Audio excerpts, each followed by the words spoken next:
Welcome back. This is part 2 of the Practical Ethical Hacking 15 Hours. If you've made it through part 1, congratulations. No introduction, no nothing needed here. We're going to just jump right in from where we left off in part 1.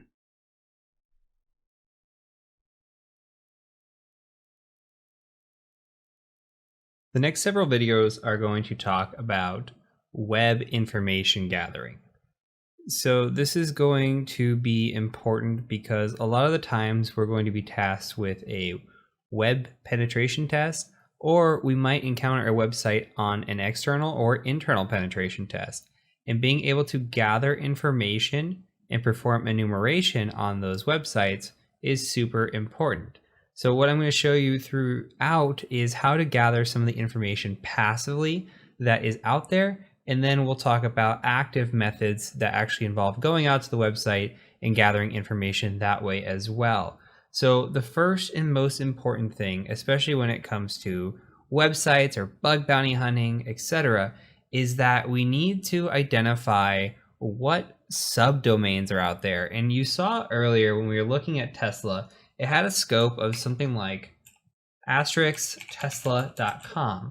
This asterisk is a wildcard. This means that anything and everything is open to us in the scope, except it was out of scope in the subdomain range. Now, we can utilize tools to our advantage to discover these subdomains. Why are subdomains important? Well, we might run into something that is like dev.tesla.com, or we might run into a website that should have never been out there, right? Like the dev, or like testsite.tesla.com, for example, or we might find login forms. Another reason that it's so important is because if you just look at tesla.com, you're limiting yourself to one website where there could be potentially tons of websites on these subdomains. So we really need to hunt these and be certain that we're incorporating everything that we can when we're doing our assessments. So one great tool that I want to point out is a tool called Sublister. Now we need to install that. So let's type in apt install Sublister like this.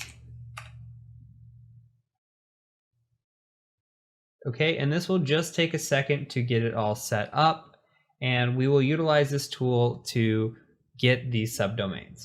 Okay, now that it's set up, all we have to do is type in Sublister, hit tab for autocomplete, hit enter, and it gives you the syntax. We can do a --h for help or -h for help.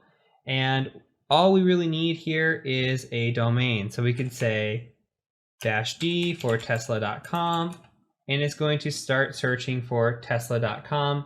And don't worry about this error if you get the error. So it's looking through all these different search engines, similar to what the harvester was doing. But you're going to see that it's going to return quite a bit more. So we see Baidu, Yahoo, Google. It's going to go through all these and try to search. Now, while this is going on, I want to point out another way to do this. So let's go out to the web and let's go and load up another site called crt.sh. So we say crt.sh like this. It'll load up a website like so. Let me make this a little bigger for you. And we can do the wildcard ourselves. So you see the percentage is a wildcard. So we're just going to say %.tesla.com. Now what we're doing is we're using certificate fingerprinting. Now we're going to go out and look for certificates that have been registered, and it's going to attempt to find those and tell us what's out there. So you can see that we can find energysupport.tesla.com, gridlogic.energy.tesla.com, and we would scroll through these and try to identify all the different ones. Like SSO, single sign-on, that might be interesting. If I could find anything in here that's like vpn.tesla.com or dev.tesla.com, any sort of thing like that, I'm also interested in it. API Toolbox could very well be interesting. sso-dev.tesla.com. So these are the sort of things that we're after.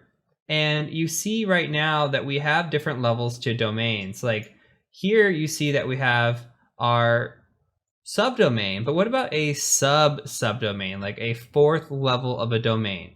You see gridlogic.energy.tesla.com. So we can go deeper and deeper when it comes to these domains. And what Sublister is going to be doing right now is it's going to try to find just the subdomain. So it's going to look for third levels. It would not discover this gridlogic.energy.tesla.com without a little bit of finagling and looking through the help to figure out how to do that. So we can come to a site like crt.sh to see if we could find any additional subdomains within this, and we can utilize tools like Sublister as well. So I'm going to let this finish, but in the next video, what I'm going to show you is I'm going to show you how to improve upon this process with some tools that have been written in Go that I think are fantastic. So I'm going to let this run. We're going to have part 2 of this video where we actually review the results, and then we'll go from there. So I will see you over in the next video. Okay, so we have our results back. In part 1, we went pretty quick. Part 2, I want to talk about the results, what might be interesting here, and then identify some other tools that you can download and use and go play with on your own. So this has identified quite a few things. I mean, there's a big list here, 87 subdomains. And I lied to you when I said that it didn't get fourth levels. I thought there used to be a recursive feature where you'd have to do a -R to get those. Now you don't have to do that. It just picks up fourth levels for you. Now, Sublister is great at finding some of these things. Like if we come through here, there is a dev.tesla.com, and I saw down towards the end that there was some staging 2 here, a dev here, a test.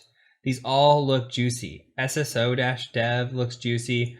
I might be after something like QA as well, or something like vpn.tesla.com. I want to know where your mail is at. So here's webmail, xmail, anything here. You could also look through these lists and possibly identify what kind of tools they're using. You might see something like link.tesla.com or zoom.tesla.com. And this really just kind of drives home what they're running on their back end for a lot of things. Now, this isn't the all-inclusive. Sublister is a great tool. Sublister was ahead of its time when it came out, but there are better tools out there.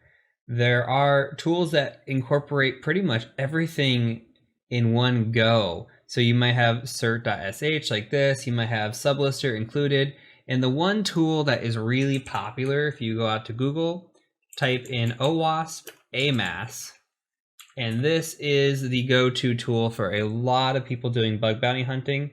So if we click on the AMAS project here in GitHub, you can download the project and install it per the installation instructions here. So you have an installation guide down in the documentation. The reason I have chosen not to show it in this series is because actually running AMAS takes a long time. But you can configure AMAS to do a lot of things and find a lot more subdomains. So my challenge to you is to get AMAS installed, and on top of that, see how many more subdomains than 87 can you find when you actually run it. So another last thing to point out is if you want to use Sublister and you used it was really, really slow, it's always helpful to check the -H on the help. And you can see in here that there is a -T for threads. Always check the help. So we can specify a domain like we did before, do something like -D of tesla.com, and then you can specify threads of like 100 as opposed to maybe 1 thread or 10 threads that was running originally. We give it 100 threads, it's going to go a lot faster. We're going to get a lot more results. You could also do a -V for verbosity here and get your results in real time if you're impatient or you're trying to go out to the web. So there are great tools out there for doing subdomain hunting. And again, subdomain hunting is very, very critical because if we just limited ourselves to tesla.com, look at all the things that we would miss. So we can find out a lot here. Now, not all of these pages are going to be alive also. There's a good possibility that we can go to something like this mfa.dev or -dev.tesla.com and then it won't work. We can give it a go and see. Like, not always do these work. These are what show up in search engines, but it's worth knowing about them. And there are other tools out there, such as like, go to Google, such as Tom Nom Nom's HTTP probe, like this. Tools like that out there that will probe a list that you give it. You can give it this list into the probe. It'll say, hey, this website's alive, or this website's not alive. And then you can start narrowing down these lists as well. So that is something to think about when you get your wheels spinning. But for now, for information gathering and for the scope of this course, we don't have to worry about it too much. But I do want to point out some other alternatives and ways to do subdomain hunting, and then what to look for in subdomain hunting. So that is it for this video. I'm going to catch you over in the next one. Now the next few videos have to deal with web apps as well. But instead of looking at subdomains, we're going to look at what a website is built with. And that's a good indicator here of built with. So let's go out to Google. And we're going to just search built with, and we're going to go right to builtwith.com.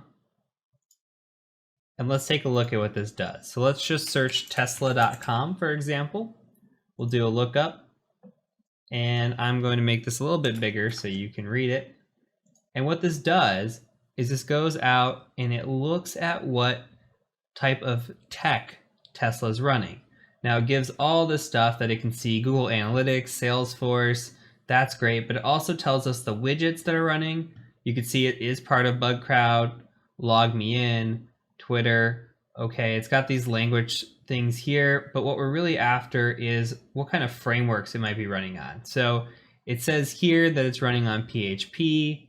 It has Adobe Enterprise Cloud. Okay, that's interesting. It's got CDN, the Content Delivery Network. Interesting. It utilizes Stripe. Okay, we can scroll through this. Looks like it might be written in Drupal. That's an indicator there. And this is a big website, so it's got a lot. Look at all the information here. And it might be a lot to track down. So with this, with a big website like this, there's a better way, I think. Now, Built With is a great resource. But I think there's some other stuff out there that might help us a little bit better. So let's go out to Google as well, and let's search for a tool called Wapalyzer, just like this, and we're going to use it for Firefox. So it should pull this up here, and we'll click on the first one. And go ahead and just select Add to Firefox. Select Add, and now it will appear. So now we have Wapalyzer. Let's go back to Tesla. And you see this little guy here in the corner. We're going to click on this. We're going to accept it. And now we get a little bit of information as to what's going on. Not as much information as Built With, but I actually like Wapalyzer a lot more because it kind of just gives you an indication right away with what's going on. Now, Wapalyzer is more of an active type of reconnaissance. I only say that, and I don't necessarily believe it, but it's because we do have to interact with the website. Now, we're not doing any type of scanning. We're just going out to the website like a normal user would. And to me, it's still kind of passive because we're not doing anything that would be out of the norm. So here we can see the content management system is running on Drupal. We can see the programming language is running PHP. Those are both identified with Built With as well. Now, why is this important, you're telling me? Well, it's important because if we know that it's running with PHP or Drupal, there might be a vulnerability within those. And a lot of times when we have this, let's see if we go to this website, you can see PHP is running, we get a lot of things, and we get version numbers. So look at the Wapalyzer website. You see that it's running on an operating system of Ubuntu. It's got a programming language of PHP. The web server is Nginx with 1.14.0 version number. Okay, it can tell that it's running on Amazon Web Services as a platform. It's got all kinds of information here. It's got the payment processing. It's running Google Analytics. So see the type of information that can come through. A lot of times you'll see things like jQuery and other type of libraries here, and the version numbers as well. Now you take those version numbers and you do enumeration on them, and you try to find any type of vulnerabilities that might happen there, And the more information that we can gather on a client, on a website, whatever it is, the better off we are. So when we're gathering information on Tesla, okay, now we know the content management system is written in Drupal, the programming language PHP. Is that going to lead to an exploit? Maybe, but you don't know where it's going to come up in the future. So this type of information gathering is great. Now, one more thing that we can use. We've got something built into our machine. Let's go out to the terminal and we can take a look at it. So we've got a tool called What Web, just like this, and hit enter on it. And if we look at the syntax, all we need is to specify a target. So we enter the URL, host name, IP address, or nmap format. So we just say what web URL. So let's give it a go. We'll say what web, and we'll just say https tesla.com.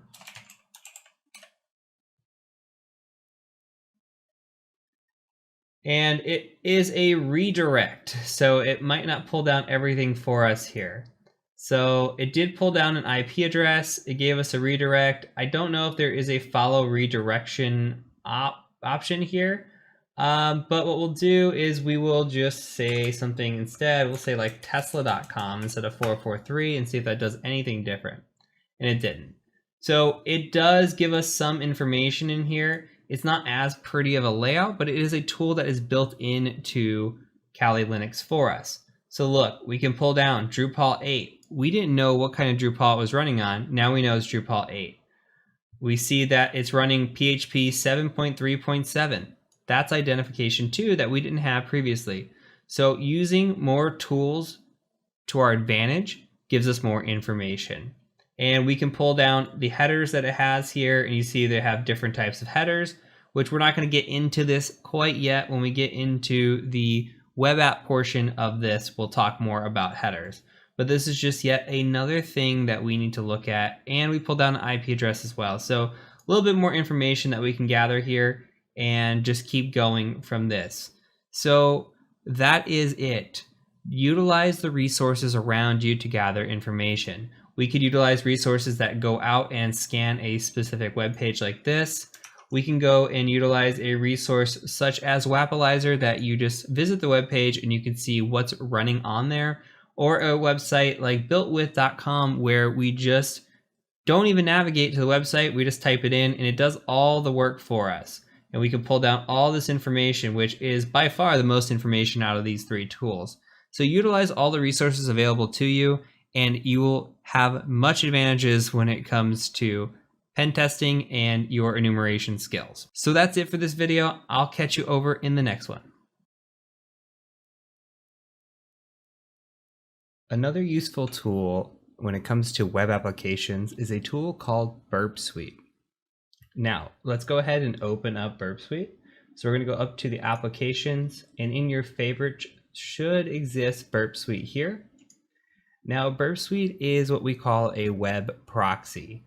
Now, a web proxy means that it has the capability of intercepting traffic for us, and we're going to see what that looks like. So you're probably going to get this error about this JRE. Don't worry about it. We're just going to say okay. You might get you need to accept this license agreement when you first start. Go ahead and accept that as well. And if you see an update screen, go ahead and just close. So we are on the community edition, so we will have limited features. We'll talk more about those when we get to the web application section, but I just want to introduce you to what Burp Suite can do in a very basic form and how we can actually gather some information out of a website from Burp Suite pretty easily. So let's go ahead and just select temporary project and click next, and then select start burp. Now the first thing that we're going to do is we're going to set up our Firefox for utilizing Burp Suite. So go ahead and go to favorites in Firefox. And I want you to go over to the right hand little hamburger here, and you're going to go and select preferences. From preferences, we're going to scroll down all the way to the bottom, and we're going to select settings. Now we're going to select this manual proxy configuration here, and we're going to say 127.0.0.1 on port 8080. Later, when we get to the web application section, I'll show you a much easier way of doing this with a tool called Foxy Proxy. But for right now, this is a very high level overview. So go ahead and use this proxy server for all protocols. And that should fill in the rest down here. We're going to go ahead and hit OK. And we're going to leave this open. I'll show you why in a second. So I also want you to go to a new tab. And I want you to go to https://burp, like this. Now, your first page might not show up like this. It might show up with a "you need to accept this certificate." You're just going to say allow down at the bottom and say yes, permanently store this exception. And then you'll be brought to a screen somewhat like this. So what you're going to do is you're going to go ahead and just click on CA certificate here and then save the file. Mine is already saved, as you can see in my downloads right here. So what I'm going to do is we're going to go back into preferences once we have that saved. And we're going to go to privacy and security over on the left-hand side. We're going to scroll all the way down to the bottom, and there is a view certificates button down here. And then we're going to go ahead and just hit import. Your downloads folder should automatically be selected. If not, select downloads and then just select the cacert.der, hit open, and then it's already installed for me, but you will have two check boxes. Check both of those boxes and select OK, and then it should now be imported for you. So a couple things to note: Firefox sometimes changes things around. I am recording this video in 2019. If you watch it at a later time, just be cognizant that in the General tab, usually towards the bottom is the network settings, and the privacy and security settings usually contain the certificates. So look around for those. Sometimes these move. So from here, let's go ahead and just see what we set up. So I want you to go ahead and try to go to a website. We can try to say tesla.com, and it is going to stall out. What is going on here? So if we go over here, we see this proxy tab is lit up in orange. We're going to go ahead and click on that. And you can see that it's gathering some data here. It's captured some stuff from Firefox. We've got more Firefox. We can just click forward through this if we want. And now we can see Tesla starting to load. And what we're doing is we're intercepting requests that Tesla is making out. This to me looks like a API request or a geo IP request. So this might be geolocation, looking for a city. So we're just clicking through. All we're doing is capturing all different kinds of traffic, and we can modify this traffic. Say we have this request here. You don't have to know what this is right now, but we've got this GET request. We can make this a POST request and forward that and see what happens. I'm just going to turn the intercept off. I'm going to show you what's going on here. So we can go over to the target, and you can see all the pages that have loaded in here. This is all the traffic that has been intercepted so far since we ran Tesla. So not only is Tesla running, but you can see that it pulls Google Analytics, it pulls this secured visit, which looks like tracking as well. It pulls DoubleClick, which looks like maybe ads, and then it has an API running here as well. So it's gathering all this traffic through, but we're going to dig into just Tesla here. And I just want to click on the first / and see if there's a response to our request. There isn't. Let's go ahead and just look at maybe let's see if we click into one of these, if we get a good response. We don't. Let's refresh one more time on the page, and you might even need to hit enter.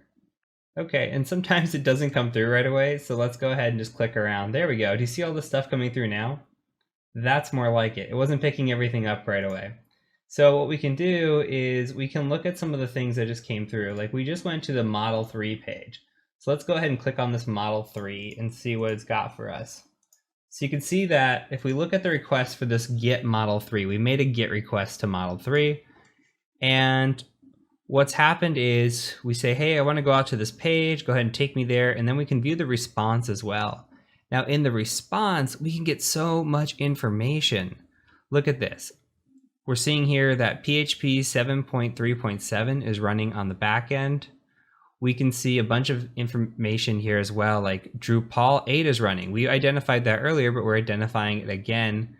We could see a lot of other stuff. There's weird things here going on too, like there's a server name sitting in here. Typically on an assessment, this would actually be a finding, a low finding, but it's informational, as this is giving us information on possibly naming structure inside the network. but they also have their own Tesla type header here. So this is very unique for a client. But what the point of the matter is here is that we can intercept a basic request and response and get a lot of information through Burp Suite. We're going to hit home on this really hard when it comes into the scanning and enumeration section and when we get into the web section as well. But for now, I just want you to take away that we've installed Burp Suite and we can go out to a website, and I still define this as not active scanning. There is a feature in Burp Suite that has active scanning that we could actually run, but that is a Burp Suite Pro. So it has a vulnerability scanner built in. You can see up here, upgrade to Burp Suite Professional, automatically find vulnerabilities. I have Burp Suite Pro. It's $400 a year. It is absolutely fantastic, worth the money. One of the few applications that I would recommend anybody buy. But for the course, I'm going to limit it to utilizing Community Edition. I will bring in Pro sometimes just to show you some features, but we're not going to worry about that. So long spiel short, I still feel that we are in step 1 here, even though we are accessing the website. We're not doing anything very actively with scanning. This is all very passive. We're using traffic like a normal user would. So you can see that we can intercept traffic and get a lot of information. Again, tools like Wapalizer, look, it pulls down the headers for us and it says, hey, it's running PHP 7.3.7. It's running Drupal 8. Where is it getting that from? Well, it's getting it from these responses. So it's pulling a lot of that down for us automatically, but there's a lot of things that we can do when we get into Burp Suite as well. So consider this just a mini introduction into the tool, and then we'll touch back on it over and over again as we go. So this is it for this video. We're going to get into some Google Foo in the next video and talk about social media as well. So I'll see you in the next one.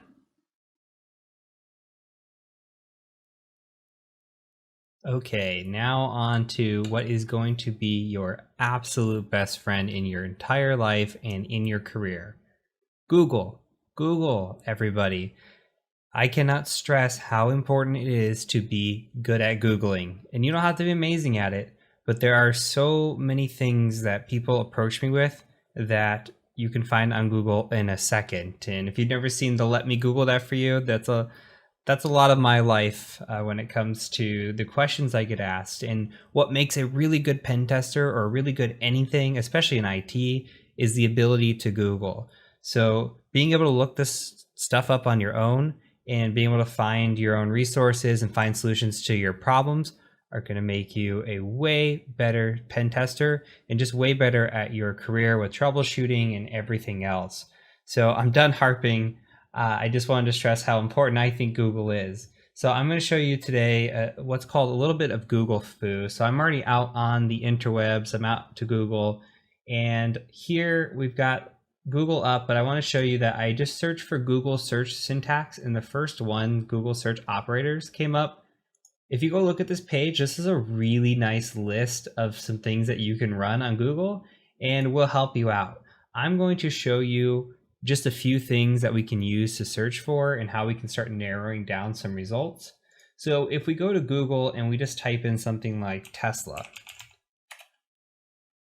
that's going to bring up Tesla here. Okay, we found the main Tesla site, but we're going to get news articles and we're going to get all kinds of stuff. Okay, we get the Twitter, and maybe we want this. Maybe we do, but maybe we don't. Maybe we don't want all this mess. Maybe we only want items from Tesla. So we could just say something like site tesla.com, which we've discovered here. And notice I'm not putting in the www because that would limit us to that specific domain. So we have the wwws in here, but you could see that it's starting to pull in something like shop and other items, right? So we can search for tesla.com, and maybe we don't want tesla.com www. Maybe we take out, with the subtract here, maybe we just take out www. And we're going from 600, almost 700,000 results to 131,000 results. And you can see now we're pulling in IR, we're pulling in forms, and we're pulling in shop. And we're getting all these different unique subdomains.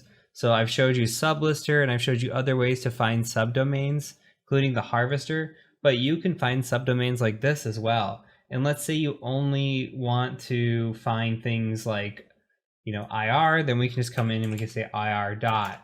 Or maybe you don't want www and you don't want IR. You can take those both out and you start finding more, like partners.tesla. Shop again is coming up. So you can start finding different subdomains this way. Pretty good. Couple other things that we could look for. What about file type? We could say file type like this, and we could search for something like, I don't know, docx. Maybe there's a docx out there. And there's one docx. Okay, it's a survey, probably not useful to us. Maybe we can search for PDFs. With a company as big as Tesla, it's probably going to be a lot to search through, but there are 3,300 of these, almost 3,400 of these. So they've got different items here that we can look through. Maybe Excel, XS, Excel, right? Actually, that's SX. And you can see if there's any Excel and CSV. So what we're doing here, what's the point of me doing this? Well, the point of me doing this is me looking for potentially sensitive files out there or information. You would be surprised with a little bit of hunting on a domain. Now, granted here that Tesla is a big company, big domain, and it's going to be hard to find some of this information, but you would be very surprised with a little bit of prodding, a little bit of Google Foo and narrowing down the type of results that you can get off of a company. I mean, we can find all kinds of interesting stuff. For an example, just the other day, I found a backup page of an entire website just by doing something like this. Entire website, credentials, source code, everything. And just through a little bit of Google Foo. So again, Google is your absolute best friend. Before you ask anybody a question, no matter how complex, I challenge you to Google it first. Make sure you have done your research and then ask somebody. It's just good to get in that habit, and this is what is going to make or break you, I believe, in your career. So please do not ignore the Google machine. It is out there to help you, and it will pay your salary over and over again. So that's it for this video. We've got one more video left in this series or this subset. We're going to talk about a little bit about social media and how we can target that. So I will catch you over in the next video.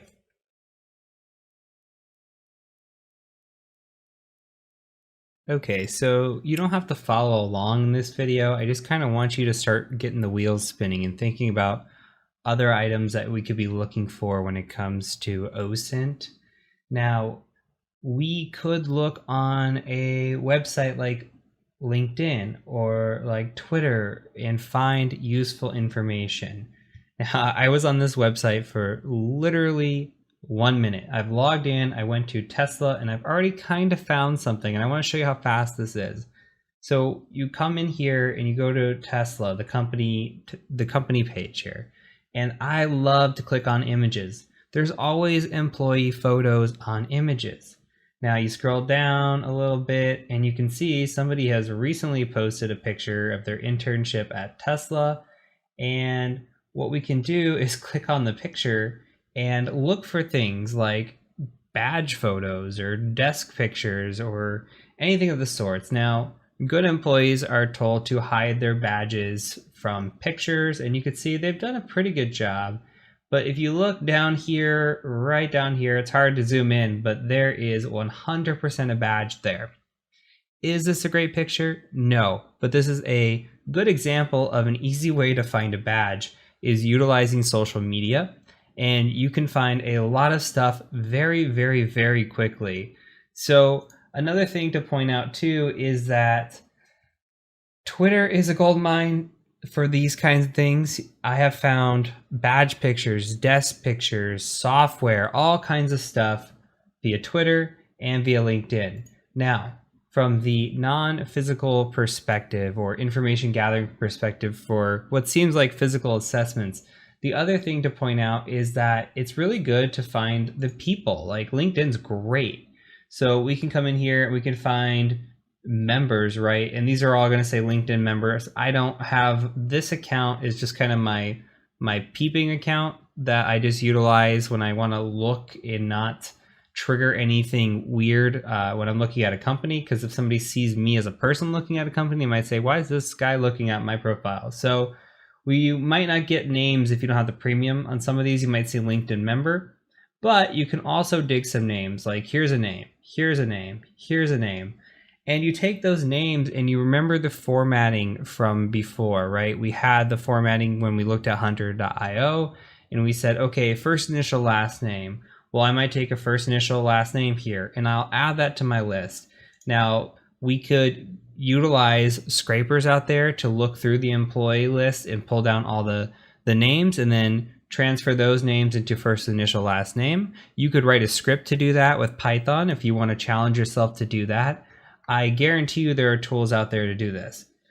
But this is the kind of information that we're after. We're after what kind of credentials can we gather? And this loops all back. This is the wheel spinning here, right? You want email addresses. When we're talking network and we're talking what you're going to be doing with these kind of assessments, you want these email addresses. You want anything that's been a part of a breach credential leak, right? And you just want as much information on the employees as you can gather. When you take all these email addresses, and it says 34,000 employees. When you take 34,000 employees, I would almost bet money on it that one of these employees has a password of something like fall 2019 or winter 2019 exclamation, or something like Tesla 1234 exclamation. People are always the weakest point of an organization, and people will be lazy with their passwords unless you absolutely force them to use long passwords. I do not know Tesla's password policy, but I get in almost every external assessment with a weak password like fall 2019 or winter 2019. So I want you to think about these things. We're not going to go too depth into social media, but have that in your wheelhouse as well. We're just trying to utilize as much resources that are out there in order to use them for our advantage. So there's a lot of tools that I've shown you, and I've given you a lot of the basics, and really that's all you need for information gathering. Google is your best friend. Utilize Google to your full advantage. Utilize social media. People post things all the time that they shouldn't be posting, and just dig deep. Information gathering is one of the most important steps along with scanning and enumeration. Keep repeating that to yourself and you'll be very, very successful as a penetration tester. So that is it for this section. I kind of just wanted to give a brief overview of this and then give you some ideas to get your wheels spinning and really think about it. Again, we're harping on breach credentials mainly. So from here, we're going to move into scanning and enumeration. We're going to start doing our hacking, getting into the real weeds of hacking. And I'm very, very excited about that. And you're going to see some of the stuff that you've seen before when it comes to reconnaissance pop back up. So I'm excited to see this play out through the course and how we're going to utilize it. So that's it for this section. I look forward to seeing you in the scanning and enumeration section. So I will catch you over there.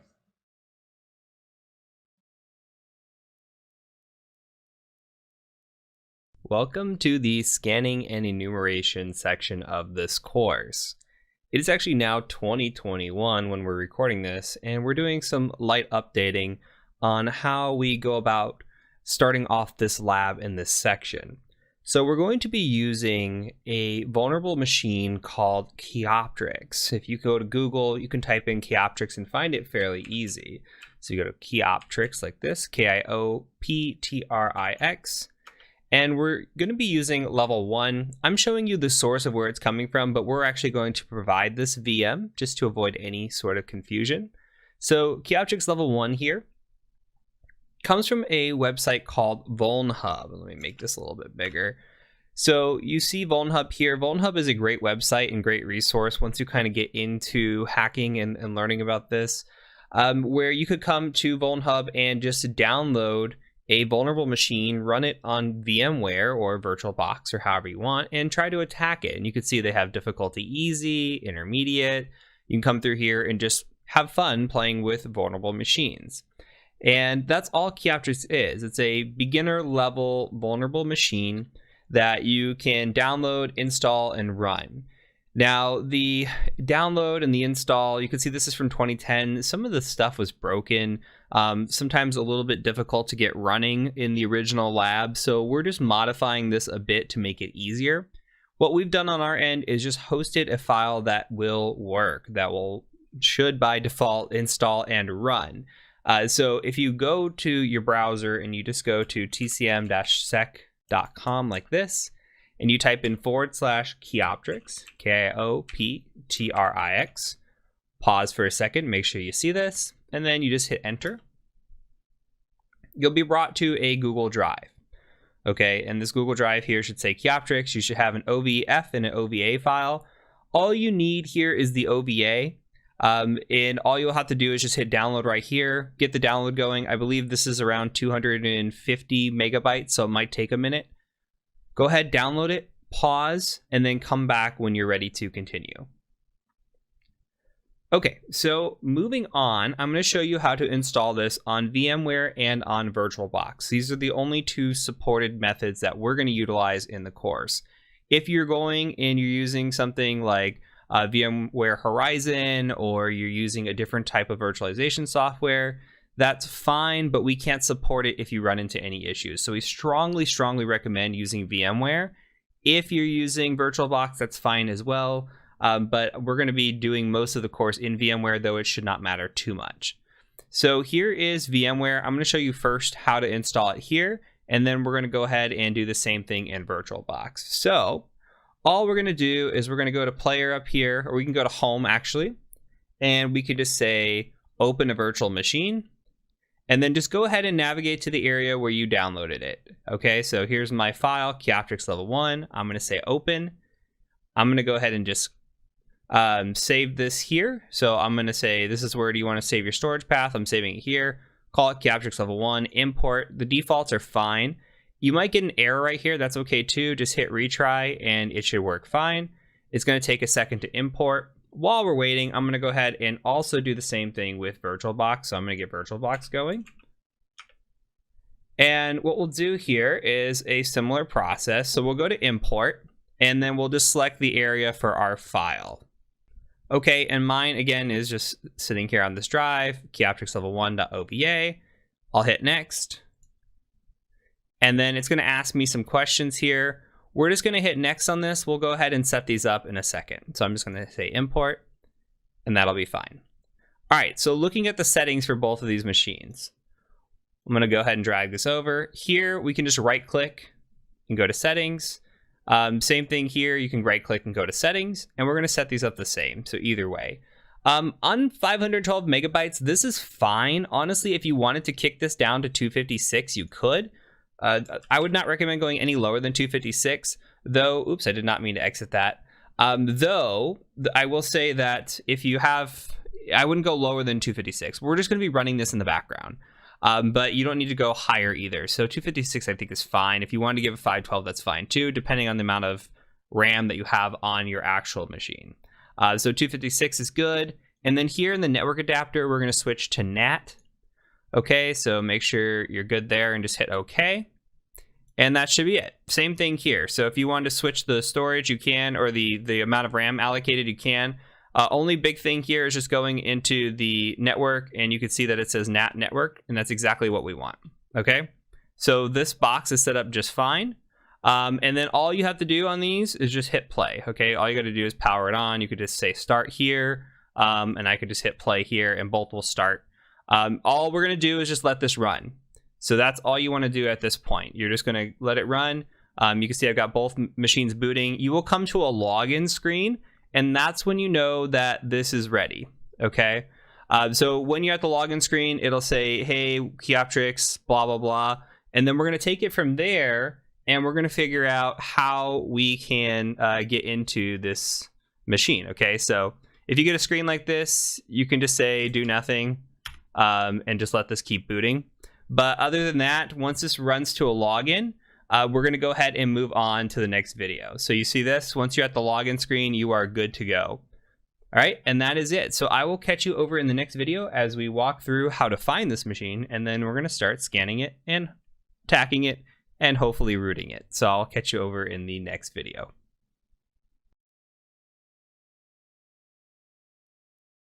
Hello everybody, and welcome to this section on Nmap. I'm actually recording this in 2020, so the video you're going to see here shortly is from 2019.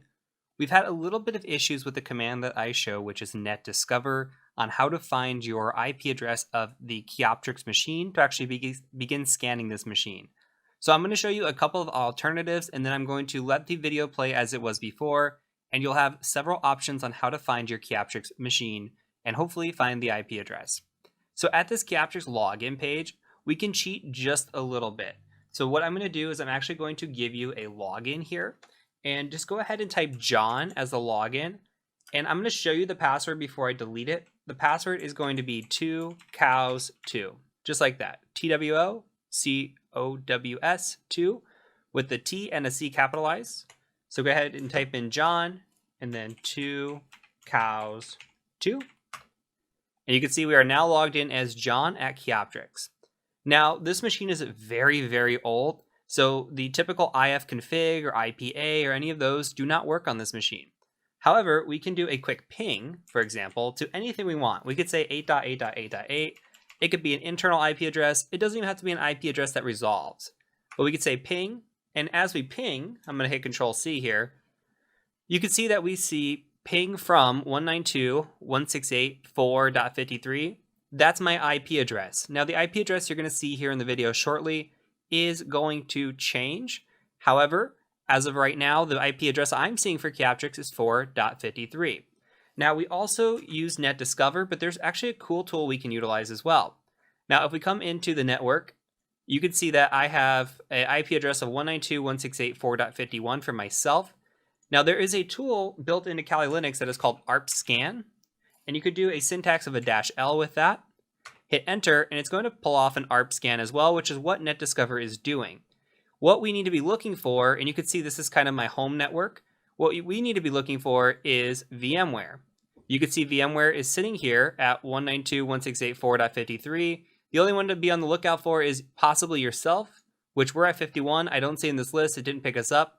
So I could see 192.168.4.53. VMware should be the only one that's running, or if you're using VirtualBox or something like that, it should show up here.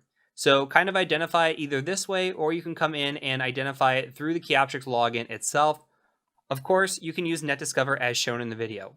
So without further ado, let's go ahead and go into the video on scanning with Nmap. Okay, so now we have Keyoptrix up and running. We need to determine where it actually is, and then we can do a little bit of scanning.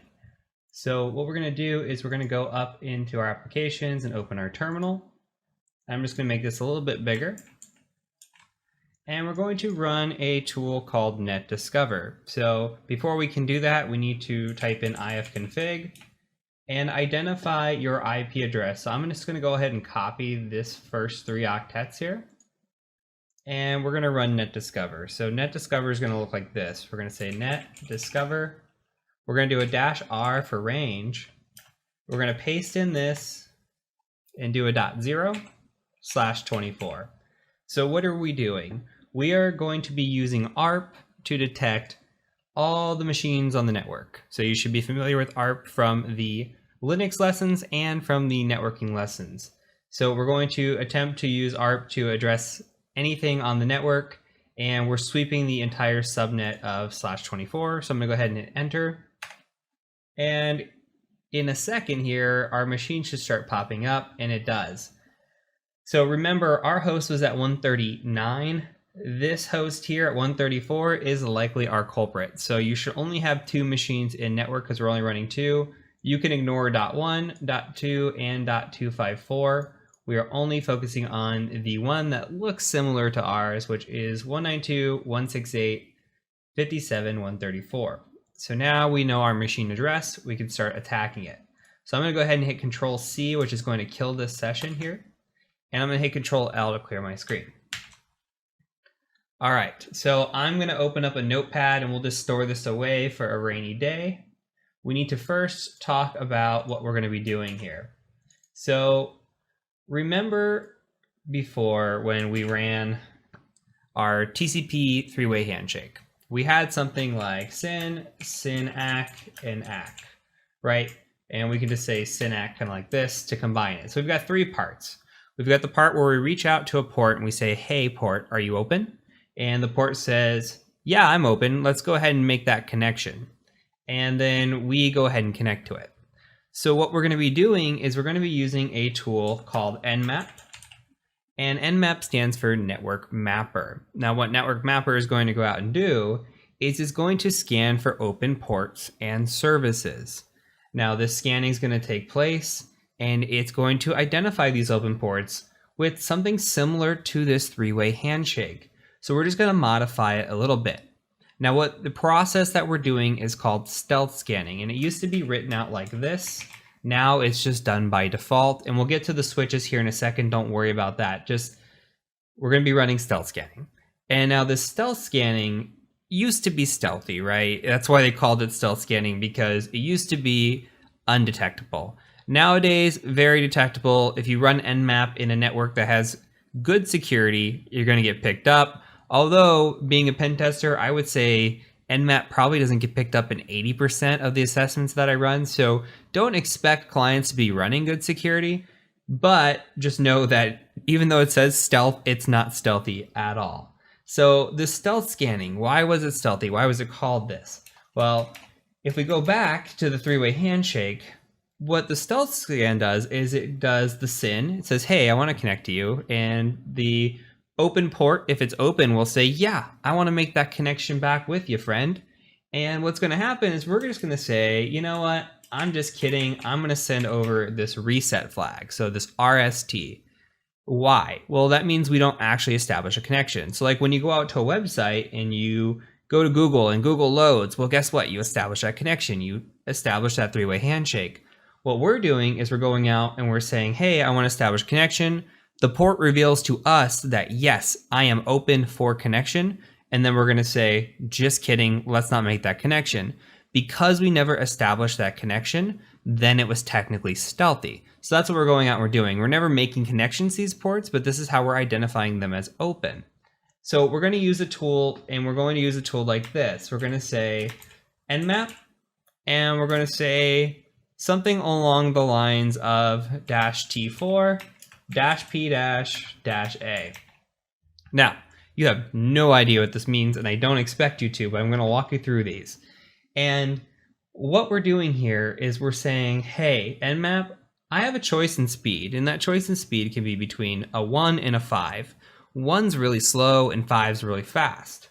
Now, the default for me has always been 4. Now, I'm teaching you my preference. It's always been 4, okay? And we utilize this, and I think 5. 5's okay, but 5's kind of fast. Maybe you're going to miss something. Maybe it gets caught. The slower, the better in terms of detection, but in the instance that we're going to be running it through this course, we're going to use 4. Anytime you do like a Vuln Hub or something like a Hack the Box, which you're going to see here in a few videos, you're going to run T4 just because you're not worried about this detection, you're not worried about anything. So T4 is a speed purpose. Now, -P-. Well, this stands for I want to scan all ports. Okay, we could say something like -P, or we could just have -P left off completely. Now, if we leave off -P completely, it's going to scan what are known as the top 1,000 ports. The top 1,000 ports are your most common ports. So think of like port 80, port 443, 139, 445. All the ports that we covered in the networking section going to show up again here. But there are 65,535 ports out there. We want to scan every single one of those, because what if, for example, there is a service running on port 47,700? Well, that's not a common top 1,000 port. If we don't scan all ports, then we're going to miss that port. And that could be something incredibly valuable to us, right?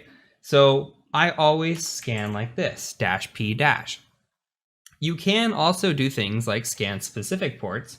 You could say like 443, or say you wanted to scan just for web servers. You could do 8443, something like that.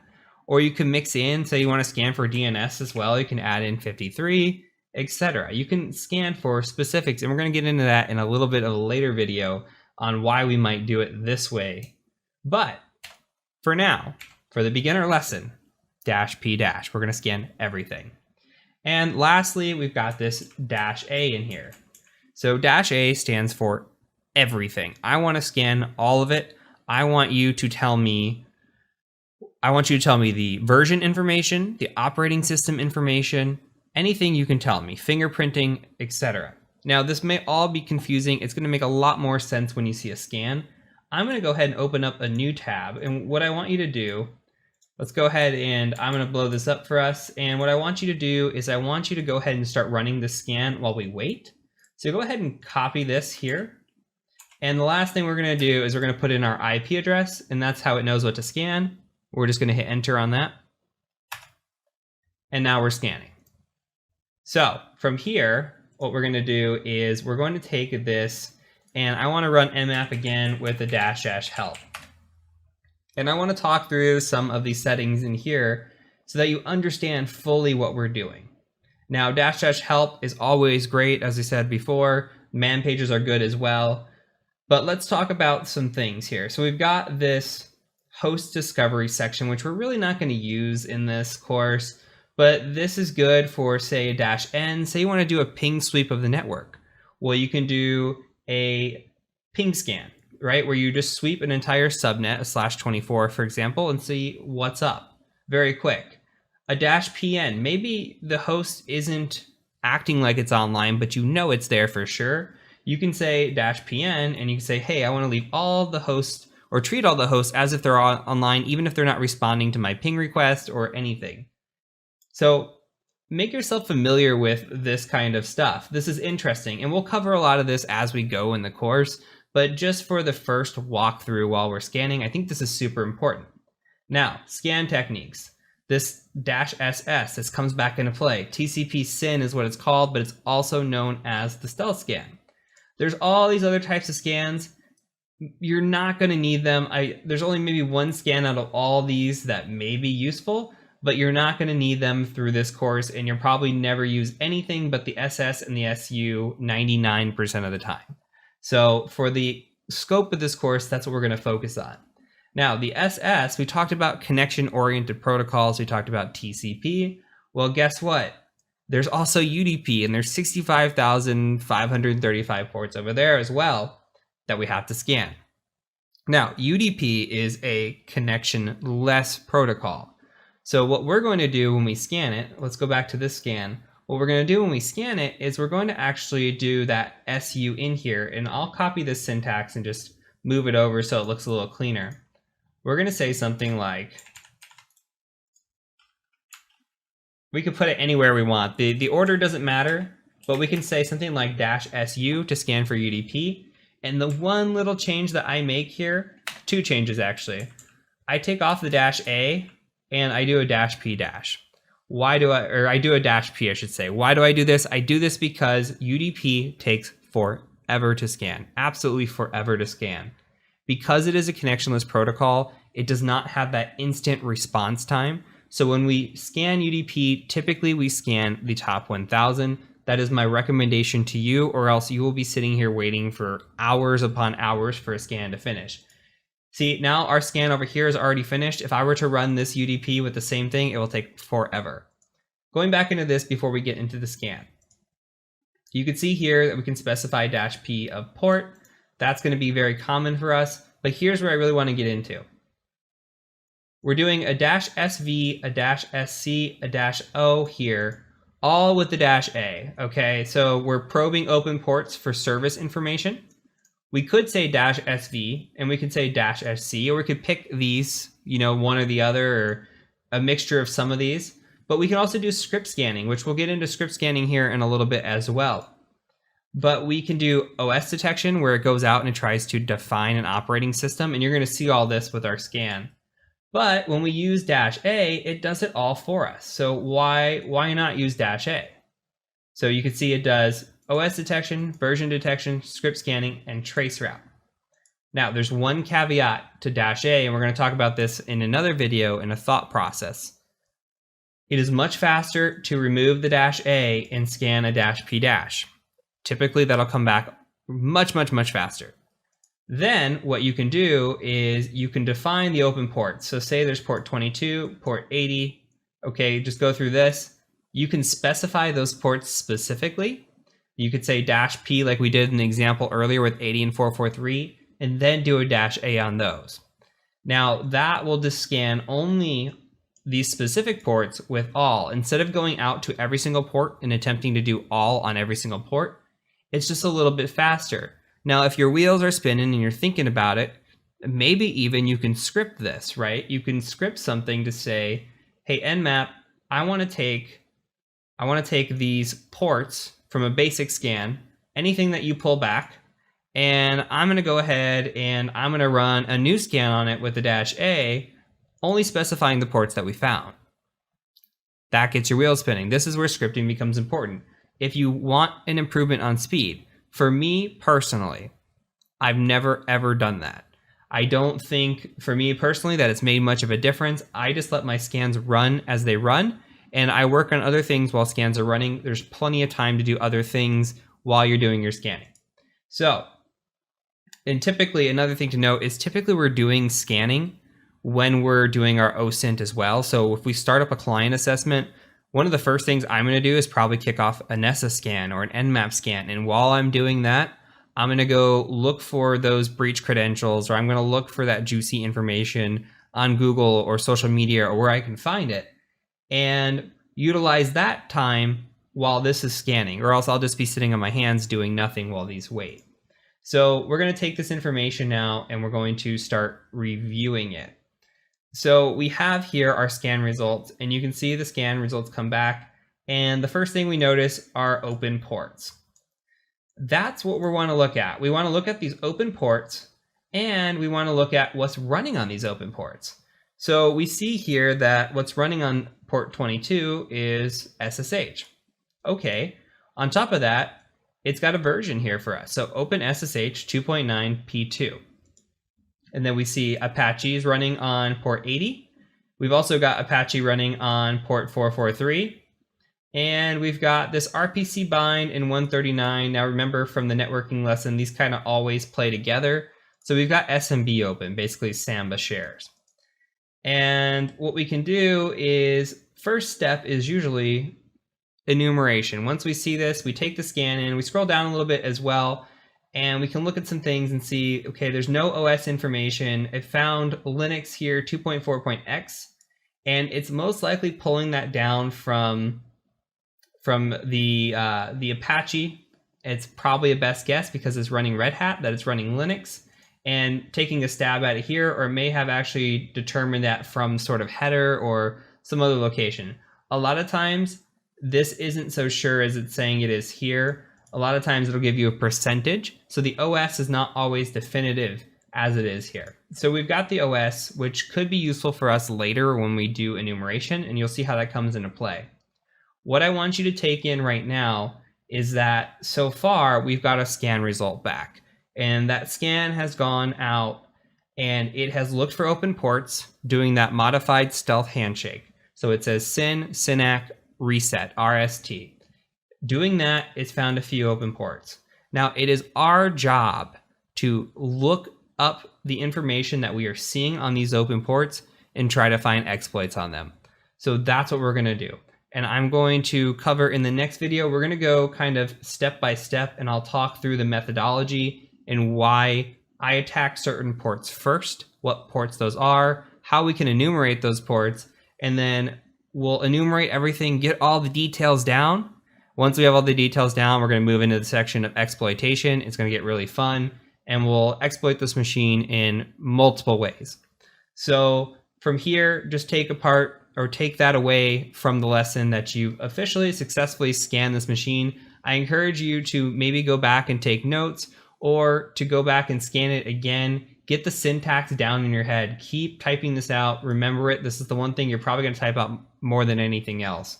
And then also go through and look at the different types of options you have there. If there's one that interests you, just run it against the machine. Play around with it. This is your lab time. Make the most of it. So for now, that's it. In the next video, we're going to start enumerating these ports. So I will catch you over in the next video. Let's talk about the scan before we dive into any enumeration. So the scan here, we've got these open ports. We've got 22 with SSH, and we've got 80 and 443, which are hosting websites. And then we've got 139, which has got a file share with Samba on it. And then you've got the 111 and 32.768, which are RPC and related to the SMB. So we need to think about point of attack as an attacker. Now, when I see this scan, I light up with 80 and 443, and I light up with 139, and sometimes you'll see 445 with it as well. I light up from those because those are commonly found with exploits. If we think back about all of the exploits that have been out there for a website, for example, or if we think to Samba or SMB related exploits, just recently, right now it's recording in 2019. In 2017, there was malware that went around called WannaCry, and that was based off of something called Eternal Blue, also known as MS17010.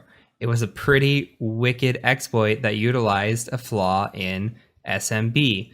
SMB has been historically bad, and websites have been historically bad. Now, when we see something like port 22 is SSH, and historically, it hasn't really been that bad. Now, we can try attacks against it like brute force attacks, or we can try something like default credentials or root Tor on it, for example. But when we look at it, we can maybe enumerate the version, but there's not usually what we call remote code execution on SSH. Remote code execution being that we can run an exploit against it and get something called a shell back. And we'll talk more about that when we get into the exploitation section. But for now, just know that it's not really common to attack SSH. So when I see SSH open, we can do some things at it. But when we talk about low-hanging fruit, and that's really what we're after as an attacker, we're going to see what's juiciest first and kind of go from there. So you'll develop your own methodology over time. But I'm going to drill into your head, at least my methodology, why I do things, and there will be several videos of walkthrough machines in this course. So you're going to get to see this over and over and over, and I'm just going to explain my methodology repeatedly so that you can get introduced to new tools and new ideas and ways of thinking.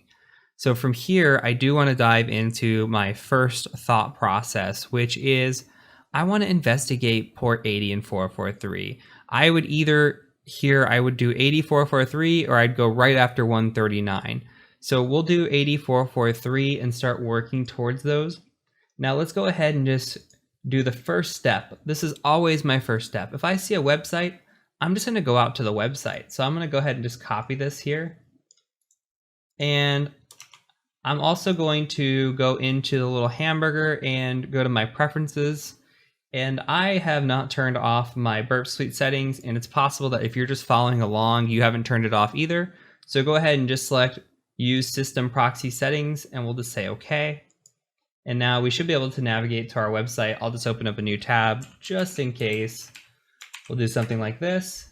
Good, that worked. And then we'll do the HTTPS version because there's also 443. You might get something saying your connection's not secure. Just go ahead and say advanced and add an exception here. Confirm it, and you'll see this. Okay, so what we have here on both of these is we have a default web page. Now, when we talk about performing a network penetration test or even a web application penetration test, if we see a default web page like this, this is an automatic finding. Now, why is this a finding? Is it exploitable? No, not really, but it tells us a little bit of something about the architecture that's running behind the scenes, and it tells us a little bit about the client's potential hygiene. So if we see this, well, we know that it's running Apache. We know that potentially the box is running Red Hat Linux, and we're just getting ideas of what's going on behind the scenes. More so, if a client is running a default web page, it brings up two questions. One, are there other web directories behind this? So we'll show you something here in a second where we do directory busting and attempt to find a directory. Like say we're looking at this and we don't have anything to click on, but we say, /admin, maybe that directory's there. Okay, are they hosting a website somewhere else that's just not at this IP address on this base? Or maybe they aren't hosting any website and they just left 443 and 80 open for no reason and put this default web page out there. Now, when you think about that, that signals to an attacker poor hygiene. And I'm going to think to myself as an attacker, if a company or a client is willing to just put this out there willy-nilly, what else are they doing? What potential vulnerabilities might they have if they're doing this? So this immediately signals poor hygiene. We would write this up on a test. And I'm going to show you guys my notes once we kind of get towards the end of the enumeration. So make sure you're taking good notes. And we can do that in like a little notepad here and kind of what we're doing. I think this is useful. And then I'll make a nice little keep note, or you can make a cherry tree and make your own notes out of this. And I'll show you what it looks like towards the end of the enumeration. But we can say something like 8443, and then you can put the IP address. And sometimes people like to put notes at like what time they did this. So you could see up here, it's 22:58 or 10:58 p.m. my time. And we could take that and we can just say default web page. And we can say Apache. And we could tell that it's running potentially PHP, and we'll get behind this as well. And we just have these little notes. So we know that we navigated to it, right? At least this is part of the enumeration here. And you don't have to timestamp everything. I'm just giving you that for an example. But we can see that it's running this default web page. So we have a default web page. There's nothing really for us to click on. I mean, we've got like the documentation. We can go to like, it looks like the manual might be here. And this here, we just clicked on a link and it was a bad link. Now this is also what's called information disclosure. So this would be another one to bring up, but we see here that we have an error page, and this error page is saying, hey, it's not found. Now, this is typical of what's called a 404. And when you see a 404, you think, okay, it usually redirects you to a page that's like, hey, we can't find this. This is giving us a little bit more information than we should be getting. We're seeing here that we're getting Apache version 1.3.20. So now, if we didn't know already, we do know that we're running Apache 1.3.20. And we got a host name here, Kioptrix.level1. That is a internal information host name, right? So we can get naming convention out of a client. We could potentially know how they are utilizing naming conventions on their internal networks. And we've got some version enumeration or information disclosure. So this would be a screenshot as well that we would take a picture of. And you can also notate that in your notes and say something like, you'd say information disclosure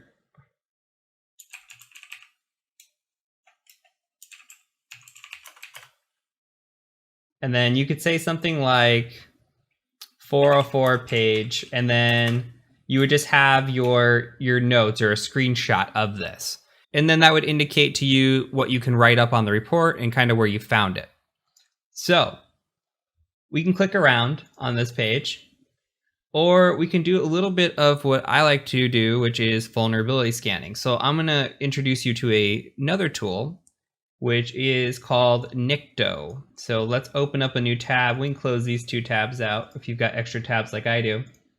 And this tool is called Nikto. It's just like this. So Nikto is what is known as a web vulnerability scanner. This is a great tool when you're learning the beginning stuff, when you're practicing against VulnHub, or you're practicing on a CTF or something like a Hack the Box, which I haven't introduced to you yet. But it will help you do vulnerability scanning against a website. The issue is that if the website is running good security, you might run into some issues with that, and it might actually auto block it if it detects Nikto scans. Not always. Very commonly, that's not the case. But if they've got good security or a good web application firewall, it might actually block these scans. So you have to kind of be wary when you use it, and really use your hunch if you think that this client is using a web application firewall or not. And you'll really get a feel for the client just as you gain more practice. And once you're getting in there and you're starting to notice vulnerabilities or not, you'll kind of understand whether or not they're running something like that. So from here, we're just going to say Nikto, and you can always do a -- help, but it's pretty straightforward. All we're going to do is say a -h for host. And then we're just going to say something like HTTPS, and then we'll just paste our address, something like this. And that one did not work. So let's go ahead and try HTTP and see. There we go. For some reason, it's not picking up the SSL on this. So I'm not sure why it's not discovering. But now we can see our scans kicking back. And immediately we can see that it's doing some detections here. It's detecting that the server Apache 1.3.20 is running. It sees this mod SSL with OpenSSL. It's giving us some vulnerabilities back. It's telling us what is missing in terms of protections. Now, these protection headers, if we're doing an external penetration test, not really that important. If we're doing a web app penetration test, these become more important, but we don't have to worry about them right now. So when we come through, we keep looking and we see Apache 1.3.20 appears to be outdated. Okay, mod SSL appears to be outdated. OpenSSL appears to be outdated. These are all findings. Depending on how outdated it is, a 1.3.20 to a 2.4.37 is pretty outdated. So these would be findings that we would notate on a report as well. We can look through and you can see what types of attacks this might be vulnerable to. So one, if you're looking through, there's this Apache here that says remote denial of service. Well, typically denial of service is out of scope when we're doing a pen test, so we're not interested in that. Possible code execution, so maybe interested in that. We are also potentially interested in a overflow and rewrite, and this one says this is vulnerable to a remote buffer overflow, remote being important, which may allow a remote shell. So remote meaning we do not have to be local. So I skipped over this one where you see local. This one is remote, meaning we can run that against a site sitting in our pajamas in our house, and that site's running somewhere else, and we can do this all remotely. So immediately, it's found potential vulnerabilities. So we've got this potential mod SSL vulnerability, and it's come down here, and it's looking at some other things. You could see that this trace method is active, and we still haven't gotten into web apps, so really don't need to talk about it too much. But trace is potentially vulnerable when you have something like cross-site scripting, which you see up here.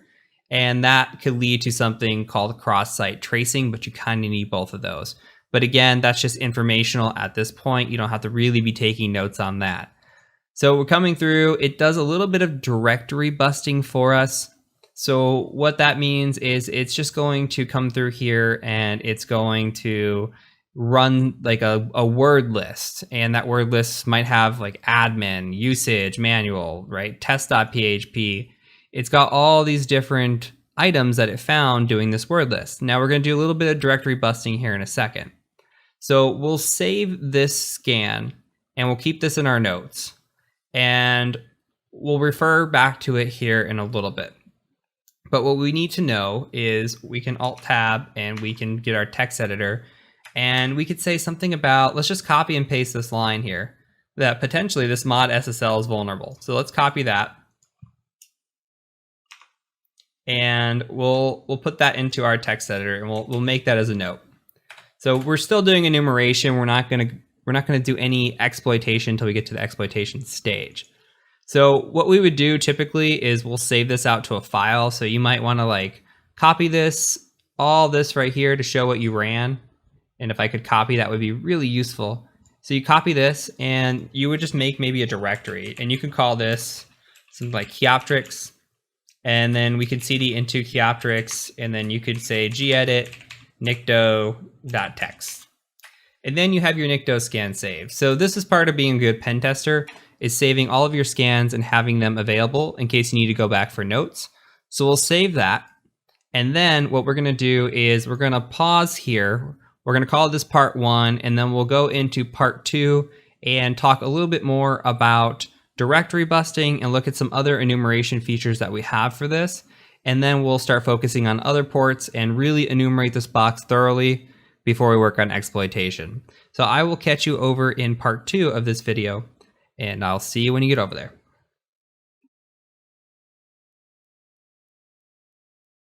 So now we're going to use a tool called dirbuster to do a little bit of directory busting. There are other tools out there that are similar or do the same thing. There are two built-in tools, in fact. There's Dirbuster, and there's also a tool called Dirb, and then there is a tool called GoBuster. And you have a lot of options. My option of choice is Dirbuster, but I do recommend that you write these down and just explore them for yourself and see which one you like the best. So I'm going to go ahead and run Dirbuster, and I'm going to run it like this with the ampersand at the end.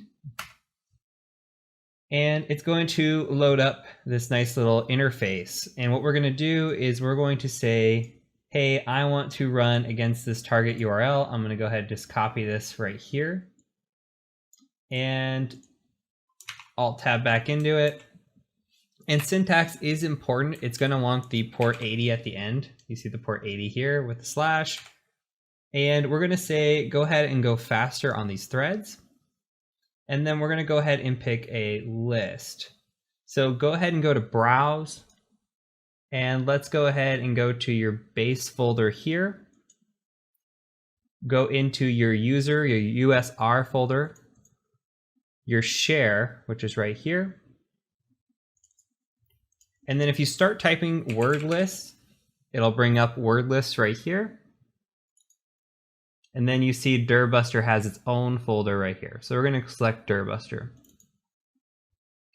And from here, we can pick a variety of different lists. I like to just use the small list. If I'm not finding anything at all, maybe I'll move up to the medium, and out on the interweb is a large list as well. Let's just go ahead and start with small for proof of concept. And so now let's break it down. We've kind of talked about it in the last video, but let's just do a quick reminder. What we're doing is we're going out to web directories and we're using these word lists. And these word lists have hundreds, if not thousands, of different well-known directories. So it could be something like admin or like CGI bin, etc. And it's going to go out and try to navigate to these. It's also going to look for specific file extensions. So we know that we're up against an Apache website. Well, Apache runs PHP. If we were up against something like a Microsoft website, which is IIS, well, those tend to run something called ASP or ASPX. And so this is why enumeration is important as well, because we need to know what's running on the back end to find or make the most use out of it. Now, what we can do with these file extensions, and what I like to do is I like to run it against PHP or whatever the base of the server is. But I also do like to run something like a text file, something like a zip file, and you can make this as long as, or yeah, as many as you want. You could say RAR, PDF, docx, but the more of these that you put in there, the more times it's going to search, because it's going to search through the word list and say the word list has admin in it. It's going to try admin.pdf or admin.zip. So it's important to limit these to what you need.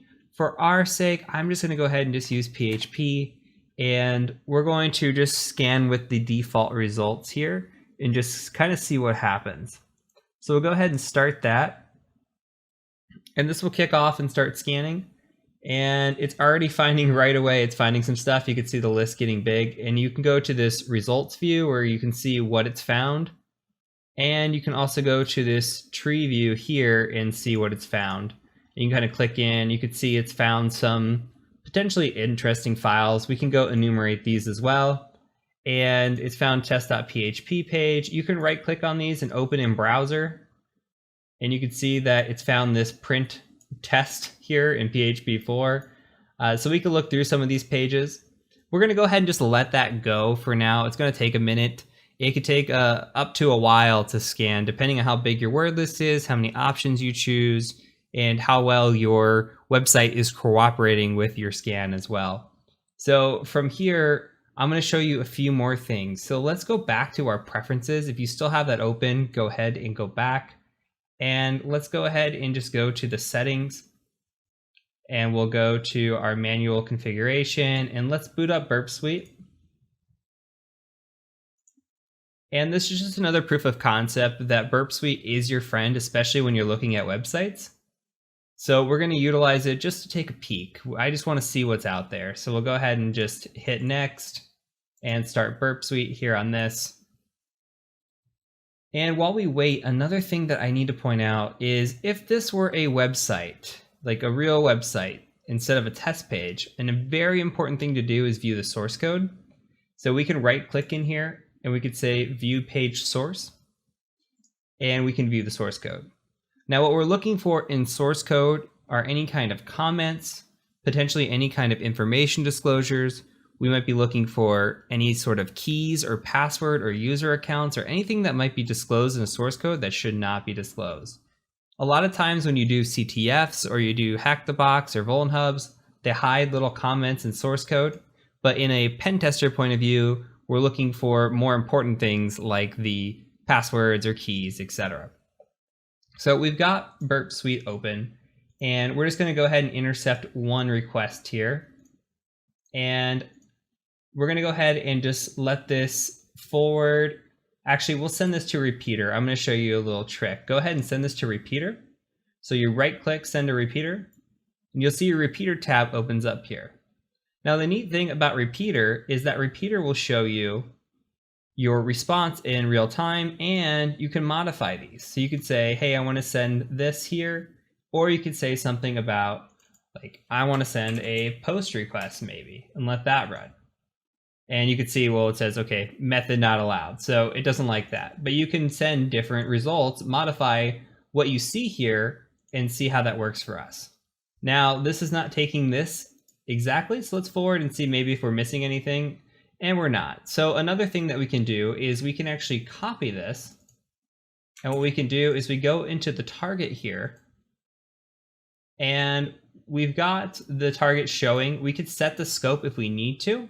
So we can go to scope here and we can just say add and then paste this in here for HTTP, and we could do HTTPS for both.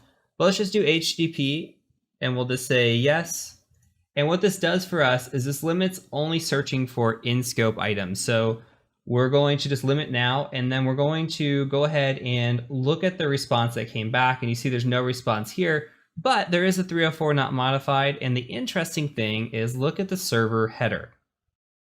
The server header is disclosing information to us as well, and we saw this in the NICTO scan. It's all coming back around, right? We saw the NICTO scan say Apache 1.3.20, and it pulled down this server header. This is why it's so useful. And this in itself, a screenshot of this right here, is information disclosure as well. So this client that we're working on has a little bit of information disclosure problems, and we can just say information disclosure here, and we'll do something, if I could type disclosure here, and we'll say something like server headers disclose version information. And we'll take a screenshot of that and we'll put that in our notes as well. So we're going to get really deep into Burp Suite once we get to the web app section. I just like to get you utilizing it and familiar with it, and just so you're comfortable by the time we get there. We're going to use it a few more times when we talk through network items, and then once we get to the web app, it's going to be a lot of Burp Suite. So we'll get very comfortable with it very quick. So let's take another peek at our dir buster and see how that's working. And you could see that it still has 23 minutes, but I really just want to put you through the concept of it. The concept of it here is that we are looking for any sort of interesting directories, and you can see response codes here as well. If you've never seen a response code, just know for now that 200s mean okay, 400s mean there's some sort of error, most typically like a 404 means page not found, and a 300 is typically a redirect, and then there's 500 which are like server errors or other. So what we're going to come in here and do is just kind of peek at these, and we can just kind of open these and see. Icons probably not that interesting. Doc has nothing in it right now. The manual is not going to be that interesting to us. Neither is usage. Maybe usage is interesting. Let's open one of these in the browser, and we can see what's kind of running. And if you have your proxy on, go ahead and turn your intercept off. You see mine caught there. Okay, and now this is an interesting page here. We can see usage statistics, And this might give us a little bit of information disclosure if we're able to access it. At least here, well, we can see a couple things. We see Webalizer version 2.01. So we can copy this and see if there's anything about this here on this machine that maybe is exploitable. So let's add this here as Webalizer version 201, and we'll just put it like on this usage.html. Now, we don't know for sure if this is running out on the web or if this is just an HTML page that has been generated by something else. So not for certain that it's actually running on this. It could just be something that they have in this usage folder, but it's always good to notate what kind of items they might be using, and they're utilizing this Webalizer for sure, at least in their network. Again, this is probably a little bit of information disclosure or information leakage here. So they've got a consistent problem with that. So let's go ahead and look more at the results, and MRTG is in here, and we can come through here and just look like, what's MRTG? And we can open that in the browser. It says, what is MRTG? And it says multi-router traffic grapher. Okay. And we could scroll through this, read the details, and we can keep going through here. And this could very well be a rabbit hole, but this kind of makes sense. And there's a web server here. There's a log file. Let's view the log file. Nothing unique there. Let's view the web server. Let's see if it's the same page. And it's a little bit different, but not entirely different. So it's possible what we're seeing here is that what we talked about in the part 1 of this video, which is that we're seeing the test page is out there. And why was it out there, right? Is it poor hygiene? It's still poor hygiene, even if they're running a web server, but they are running a web server here on the back end. Whether this web server is useful to us or not, really don't know. So the goal through this is to dig, and this is my challenge for you, is to dig kind of through these results that you get back. So wait until your scans finish here and dig through the results. Look at all of these. To me, right now, it doesn't look that interesting, but again, we haven't fully enumerated. The real enumeration would be to go through each and every one of these and determine if there's anything of value here. Is there any sort of service information that could be useful, etc. So where we're at on the web ports at the moment, again, as a recap, we have our scan back, right? And we've seen 80's open and running Apache 1.3.20. We see 443's got the same. We also know about the mod SSL 2.8.4 and OpenSSL 0.9.6b. Doesn't hurt to copy this and put this in our notes too, because I think that's pretty useful. We've got that here. Let's just go ahead and maybe put something up above just as a note. And we ran our Nikto scan and we saved this for our notes. So when we go write a report, we have it ready. And we've got some information here that we've written down as well. So it appears that there are some potential vulnerabilities here, but we won't know until we start digging into Google. Okay. And that will be very, very important. But we're going to get to that when we start getting into the end of this little series here, and then we get in transition into the exploitation part of the series. We'll work on exploiting these. So this is just a few tricks on how you can enumerate websites. And when we're coming through and showing you these ports, and we go over all these ports that we see, we're going to come across new ports when we do pen tests. And what it comes down to is just having a methodology. You might discover a new port, and as long as you have a methodology, that's all you need. So we're going to work on building that methodology, and you might find other tools for searching websites that you like. You might say, hey, I hate your methods, or, these tools just work better for me, and that's absolutely fine as long as you're developing your own methodology. So just start thinking about when you see a website, what are the basics that you're looking for? When you come across the website, you're looking for service version information, which we have here. You're looking for any sort of maybe backend directories. You're looking for source code. You're looking for potential vulnerability scanning with Nikto, and any sort of information that you can divulge. Same thing, we can come back here. We talked about it before with Wapalizer. You can click on Wapalizer and see a lot of the same things that we saw. It knows the operating system. It knows the web server extensions, and it knows what's running on the back end. So there's a lot of useful information here. And this is all we are after at this point. We just want to scan and enumerate, and then we're going to dig deep and exploit. So that is it for this. We're going to move on to the next port in this section. We'll do a little bit more enumeration, see what else we can uncover. So I will catch you over in the next video.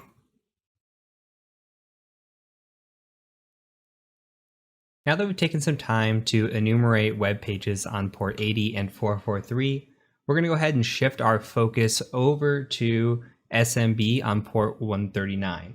So if you are unfamiliar with what SMB is a file share. So think about your work environment. If you go to work and let's say that you have a drive you access, that's not like your common drive, like a C drive. Maybe it's like a Z drive or a G drive, and you access that drive to get files, and you can upload the files, download the files, and then maybe some of your coworkers can also see that file share. And that's why it's called a file share. Another example is, say you have a scans folder and you go to your printer and you scan something and magically it appears in your scans folder on your computer. That's another example of SMB. So SMB is commonly used in work environments and internal environments. So when we see it, we think internal, and we think about all these exploits that I have mentioned in the past, especially with latest and greatest being MS17010. And even though it's 2 years old, it still shows up, and it's going to show up again in this course later on. So what we're going to do is we're just going to take a quick look at our scan and see what we have available to us. So on port 139 here, we see that, okay, NetBIOS, SMB, workgroup, my group, not really a lot of information. We could scroll down, and the great thing about the -A that I had you run with this scan is that it does run scripts for us. So these scripts that we're running go out and do a little bit of enumeration or additional enumeration. And here it came through and it's pulling down some information. We could see that, okay, the NetBIOS name of this is called Captrix. Well, we kind of already knew that. And we can see here that it's running SMB version 2. We really don't know that for sure, or what SMB version it's running exactly.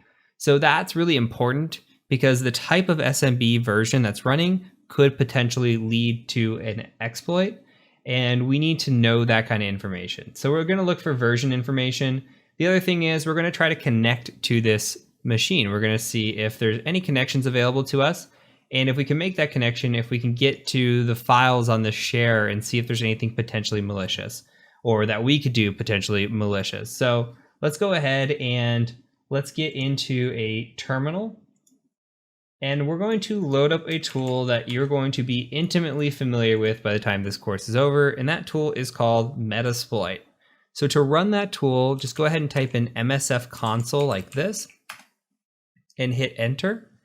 Now, Metasploit is a exploitation framework, and it does a lot more than exploitation. As you can see down here, you can see that it does exploits, what are called auxiliary modules. Now, auxiliary modules is like scanning and enumeration. So we can actually do port scanning. We can do all kinds of information gathering with these auxiliary modules. They're awesome. We're going to go through one right now. There's also these post modules which do post exploitation. So say we get a shell on a machine, which means we've exploited a machine. We can do some things in post.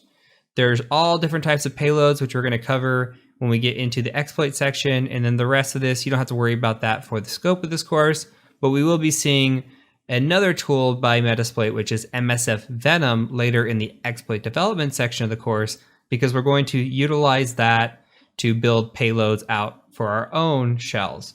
So what we're going to do for now is we're just going to introduce this slowly. Don't feel overwhelmed. It's just a little bit of a learning curve when it comes to learning all the features that it has available, but it's second nature once you learn it, and it's going to be one of the most commonly used tools that you use as a tester in the field. So we're going to go ahead and just search for SMB here, and I'm going to do this the terrible way. We're just going to search SMB, and you can see that there's 121 results. Now that's going to be quite a pain to sift through.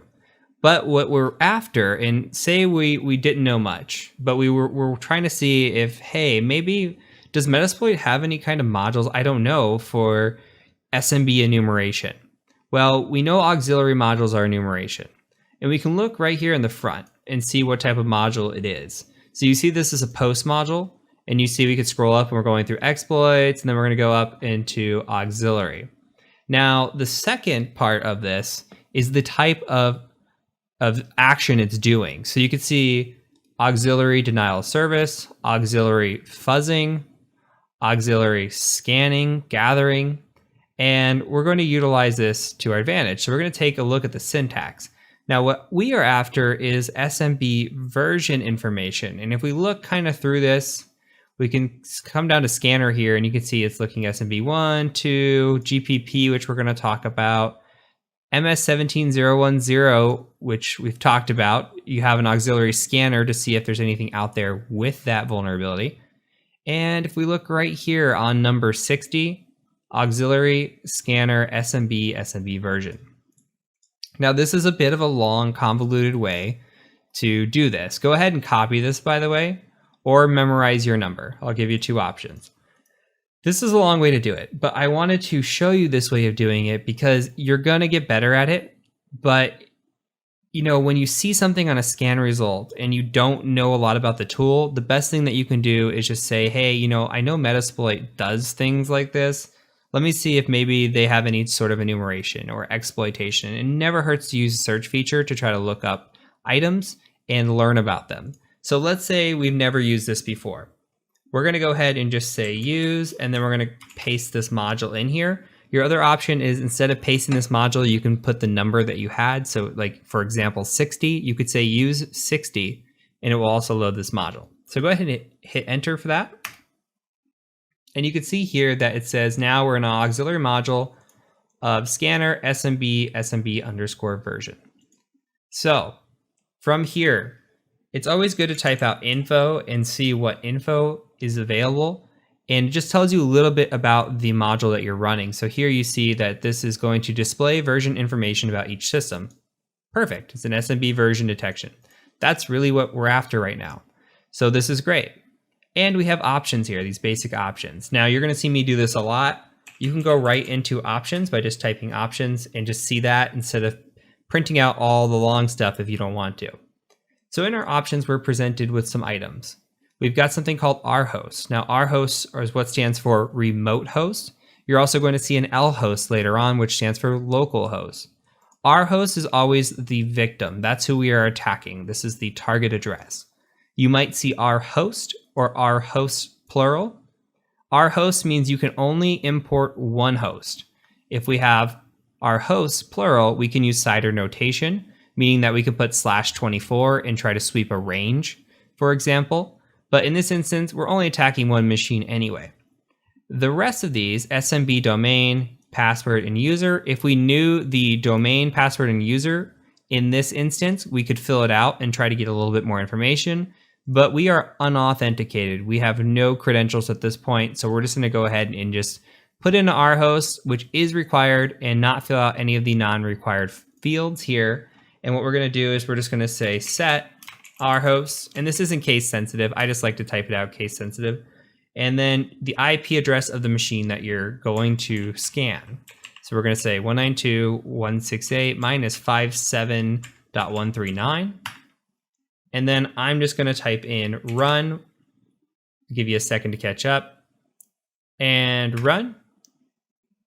Okay, I totally lied. My IP address is 139. The machine I'm after is 134. And run. Your screen should have looked something like this.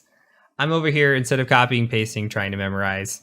So hopefully you can see that I make mistakes too. So here we are, we see a little bit more information, and it might not look like a lot right now, but knowing this Samba 2.2.1a is very specific, and this is going to help us out quite a bit. So let's just copy this guy, and let's open up that text editor we've had going, and let's just come in here and maybe make some notes, or just put it in here and say something like SMB, and then we can just paste that. We know the version now. And this is going to become important when we start doing research on what we've found.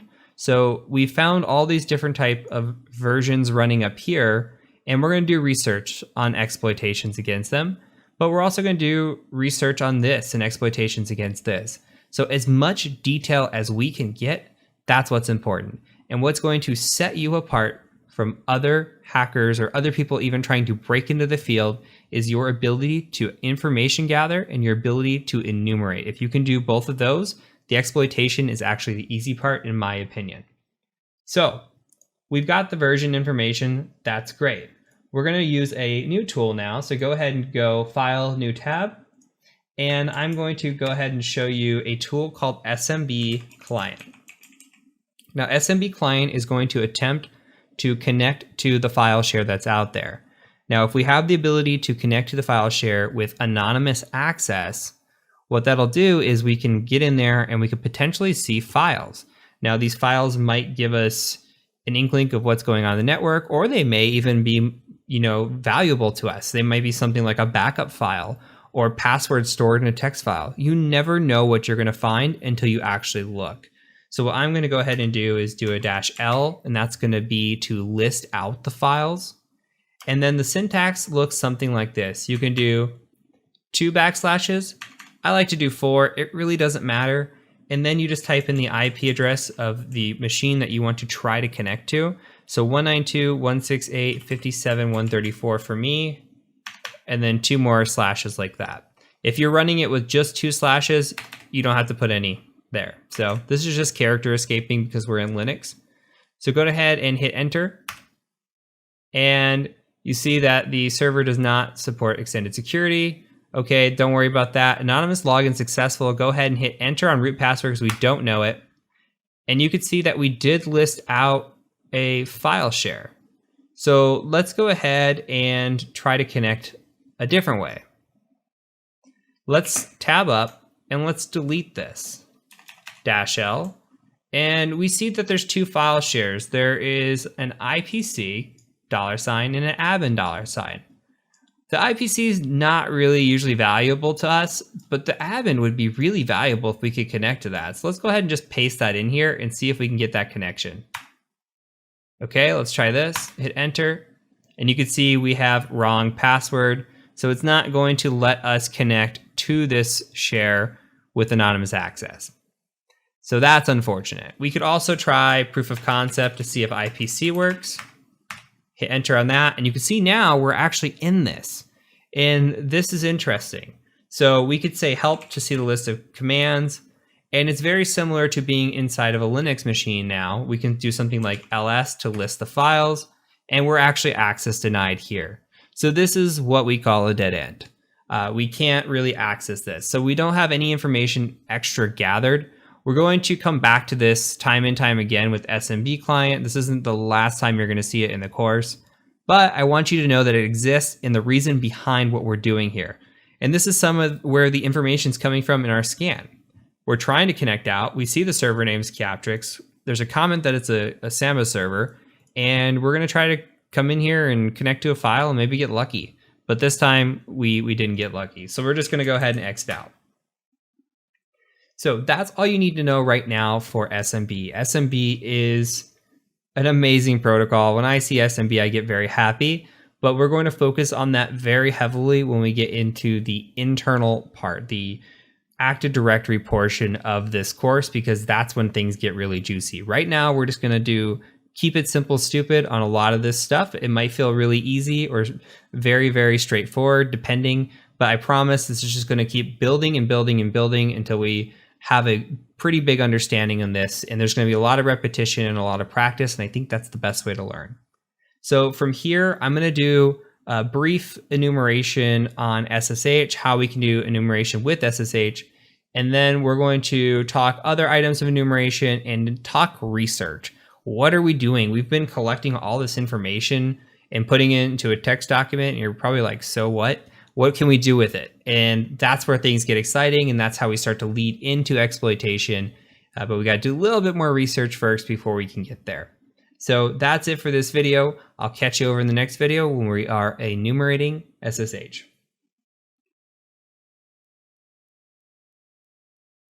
So now let's take a look at SSH. So from the original scan, we saw that it was open, and we saw open SSH 2.9 P2. So we're going to copy this and just make a note of that in our notes as well. I think that's important. So we'll just say SSH We've got the version there. So let's take this and let's do a little bit of enumeration and talk through it. So sometimes you're going to get a scan back, and your scan's not going to have really a version here. It's just going to say SSH. And we can go and try to find that out ourselves, and it's always good to attempt that. What we're going to do is we're going to attempt to connect to SSH to this specific port and see if it gives us any information about what's running.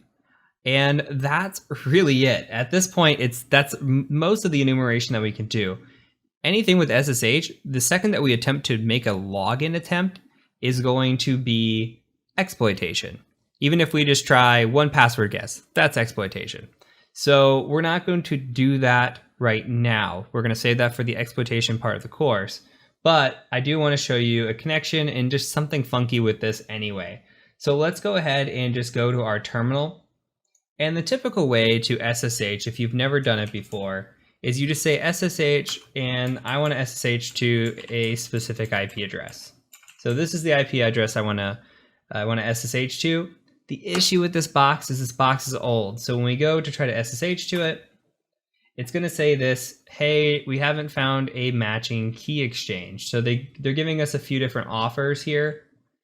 We're going to have to type in a little bit of syntax. This is not common, but this is also useful to have in your notes because this does come up occasionally. So we can just say a -O, and we're going to type KEX like this, and then algorithms equals +. And I'll stall for just a second so you can catch up. And then I'm going to copy this one here, and then I'm going to paste it. And you're going to see we're going to get one more error. And this is going to ask about a cipher. So it says there's no cipher found. We're going to do a -C for cipher. We're just going to copy this, and we're going to paste it. And this should now provide the opportunity to connect. It says the authenticity can't be established. We've got an RSA fingerprint. Do you want to connect? We're going to type in yes. Okay. And what's happening here is it's asking us for a password. There's nothing here for us. So I'm going to hit Control-C. Why did we do this? Why do we even attempt to make this connection? Well, sometimes what happens is a banner is exposed, and the banner will say, hey, we're running SSH version XYZ, and this is built by this person, by this company, etc. So here we're looking for a banner. Unfortunately, there was no banner. So that doesn't give us a lot of information, but fortunately for us, when we had our scan here, we were able to pull down at least the OpenSSH 2.9 P2. So that's it. And I told you in the beginning, SSH isn't very exciting because there's not a lot of opportunities for like remote code execution. Really, the way we're going to have to do this is hammer it with brute force, and we'll talk about the reasonings why later. But we'll have to hammer it with brute force and just pray. Spray and pray, as we like to call it sometimes. But for now, that's it for SSH. So we're going to start moving into research, different tools we can use to research vulnerabilities, and additional videos on that. So I'll catch you over in the next video when we start digging into some of what we found.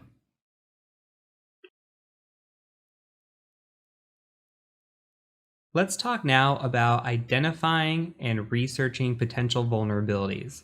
So we have our notes here, and all I've done is move them off of Notepad and into Cherry Tree, because Cherry Tree is a bit more visual and bigger font for us on video. And I made two nodes. I made the main node here of notes, and then I made a child node here of vulnerabilities. So if we recall from our notes, we have 80 and 443, and we've identified some findings that we're going to write up on a pen test report. And those findings are, a default web page, 404 page was giving a little bit of information disclosure, and the server headers were disclosing some information as well. On top of that, we've identified some information that we need for research. Now we've got 80 here, and on port 80, we've got this Apache, this mod SSL, and this open SSL that we could research. And when we ran our NICTO scan, we identified something potentially juicy here, where mod SSL 2.8.4 falls in line with this, which is 2.8 and 7 or lower, which we are vulnerable to a remote buffer overflow, which may allow a remote shell.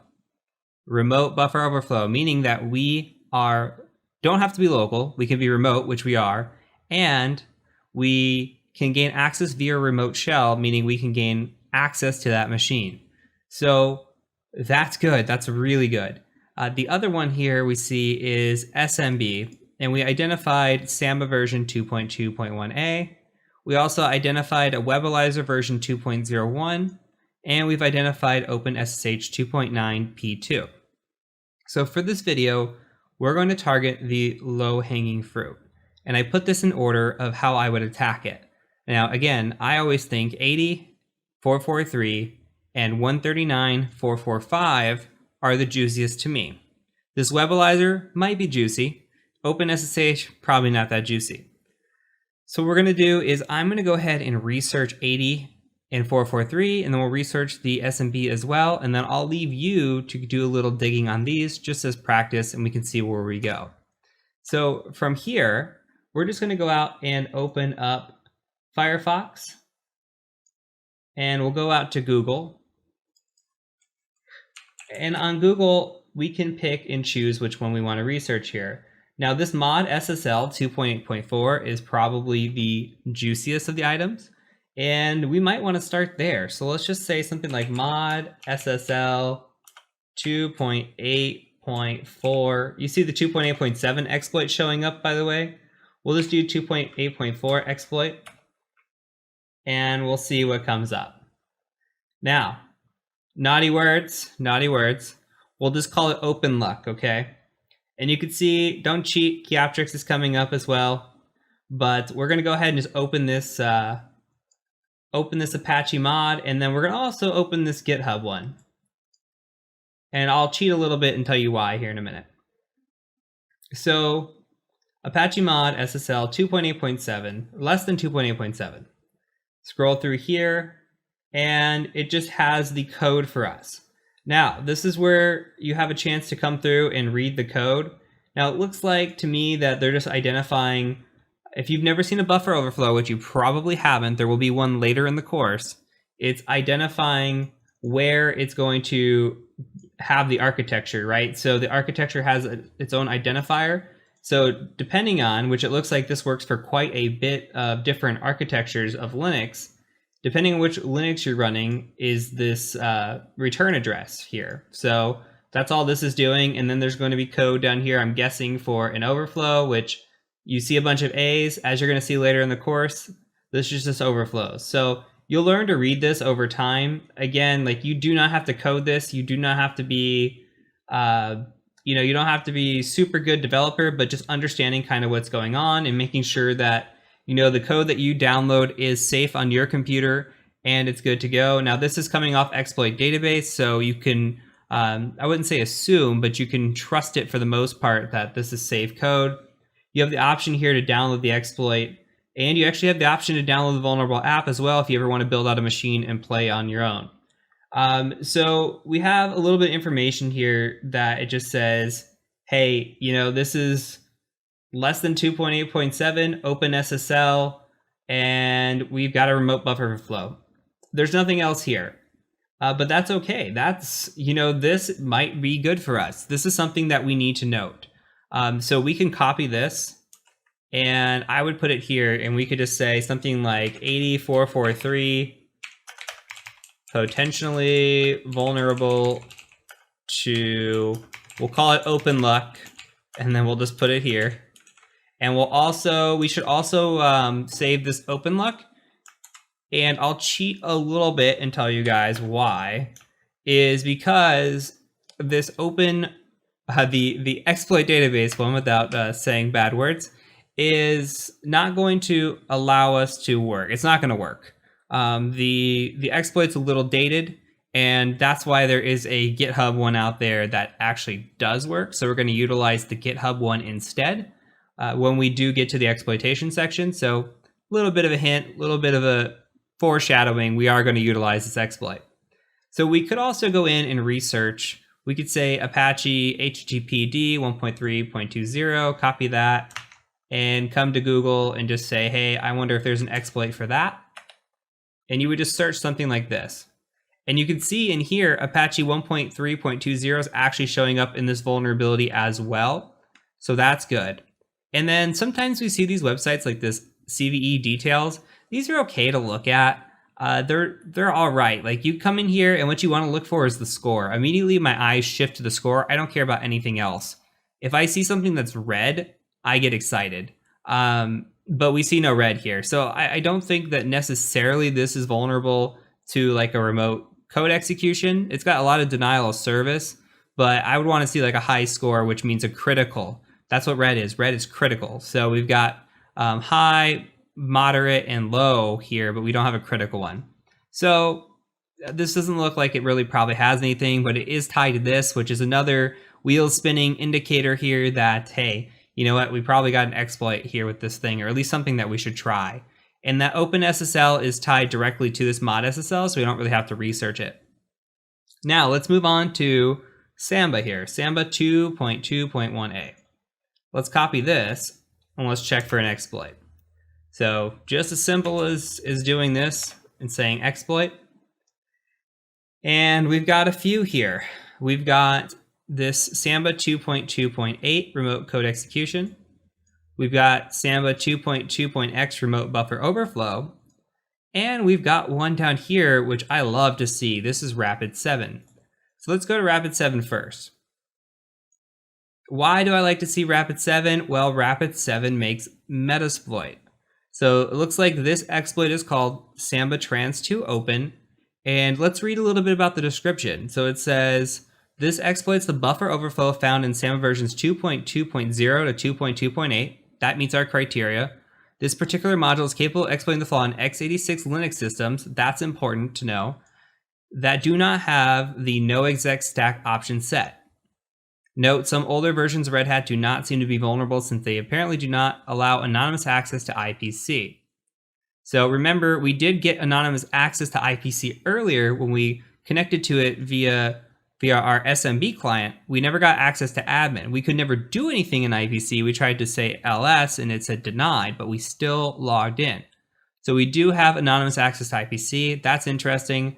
And we are potentially running against an x86 Linux system. So that's interesting as well. It looks like we're potentially meeting some of the requirements here. Now, here is where this is great. You scroll down here and you see module options. And look, this is Metasploit. It gives you the module options. It says, hey, use exploit Linux Samba trans2 open. And then it tells you, hey, how to do this. And then you're good to go. That's really nice. I really like that. So I'm going to copy this one. And we'll just come to our notes and we'll say something like 139, potentially vulnerable to trans2 open. And we'll just paste a link here. And we can come read these as well. So this is the trans2 open overflow here. This looks like the manual version of the trans2 open overflow. It looks like it is a Perl script. And again, it looks like an overflow. So you'll learn to read these and see what they look like just over time. But you just want to look at the code, make sure everything's good to go. You will need to run this with Perl. It gives you the options here, trans2 root Perl, what option to select, what target type to select, your IP address, and your target IP address. So we'll save this one as well. Why not? And we'll take a look at the other one, just see what it is.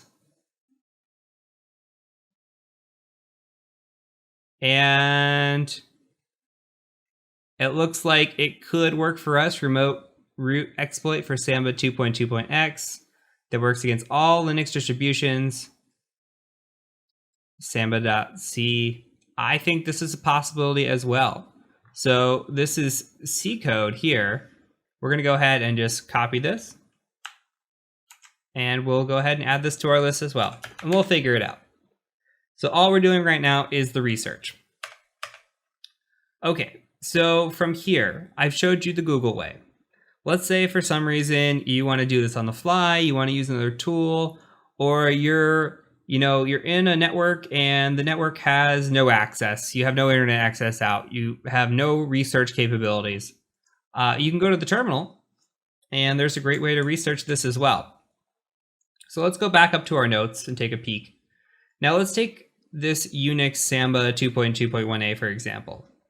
And let's do a tool called searchsploit. Now searchsploit is going to search for the exploit database, this whole database here that we're looking through.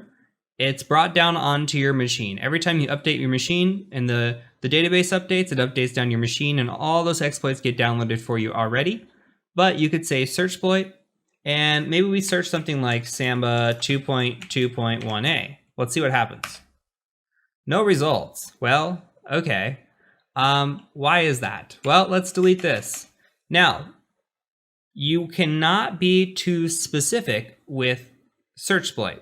The more specific you are, the worse off you are, because searchsploit is searching the exact string that you are using. Now, you see that we search Samba, and it's searching for Samba and a 2. Okay, now we can start to see some things here. We see a Linux remote code execution right here, and we're going to have to look through these. Now, it's not pretty, right? It's not the prettiest, but you see the trans2open does show up.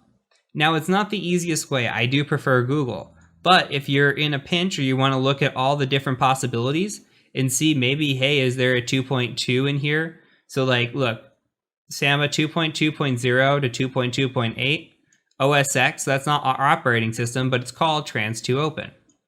And we see that over and over and over again. So maybe the wheels spin again and it says, hey, trans2open, I think that that's potentially what we're looking for here.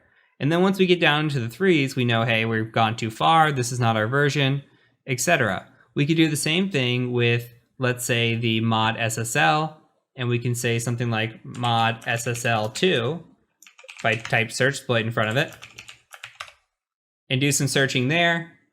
And we can see, okay, there's denial of service, not it, 2.8.x, potentially, right? And then mod SSL 2.8.7. And another thing to look at over here, denial of service, remote. Remote is huge. Remote means remote code execution. So learning to read these as well. Exploit, check. Unix, okay, we're running on Linux, check. Remote code execution, check. And Apache mod SSL less than 2.8.7, check. So there's 3 different versions of this, and this is kind of why when I said earlier that, they don't really work. One's been broken, they've rebuilt it. I just like the one off GitHub. So we'll play around with that one in just a little bit. But this is what you're doing. You're either going out to Google with the information that you find, or you're going to searchsploit. You're just doing research. So now we've identified a couple potential vulnerabilities, and we can go from there. So what I encourage you to do is just do some research on this Webalizer, do some research on OpenSSH, see what you can find out just for research's sake. Practice with searchsploit, practice with Google, and then meet me in the next video. So what I want to do before we get into exploitation, I want to give you a quick sneak peek at what your notes should look like so far, so you can see what good note keeping is. And this is in terms of an assessment, okay? Just in terms of an assessment. And then from there, we're going to practice with some other scanning tools just to get you familiar with other things than using just Nmap. And then finally, we'll move into our exploitation. So I will see you in the next video when we look quickly at our notes.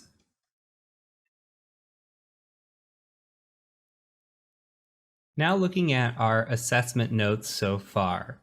So you can make this however you want to make it. Whatever makes sense for you is how you should do this. Now this is just a basic example of how I might take notes on an assessment. Now this is just one machine. You might be scanning against hundreds of machines sometimes, and that's okay. You just make the notes against the machines and what findings you have. So for example here, I've got this machine and it's all under this one tab, and we've got some Nmap results. And then on the Nmap results, we've got the different ports that I found open. I did leave off the RPCs, but we can see our Nmap full results here. We can see, okay, on 22, I found OpenSSH. On 80, here's some interesting items I may have had. Again, this is just from our notes. Looks familiar. And then I put in the Nikto scan under here. And on 139, I've got the Samba here. And this is just notes for us. Again, could anonymously connect to IPC with SMB client, but not admin. Your client is never going to see these. So make sure you make good notes for yourself, how you can understand it. And importantly, make sure that if somebody goes through here, they can also understand it, because sometimes somebody else might need to go through your report or through your notes, or somebody might be helping you write your report. And it's important to be clear and concise with what you're doing. Now I've got an exploitation tab here. We have not exploited anything yet, but I do have a findings tab here as well. So we've got a couple findings already. We've got this wonderful default test page, and it's hard to see because I've got it on my screen that's blown up, but you saw it once. And make sure that you have the IP address or the host name in your pictures. That's important. And then information disclosure here with the 404 page, and we've got the server header information disclosure. Now these are both taken in GreenShot, and a couple things to point out just for details. I've got borders added around these, and I've highlighted where exactly the finding is.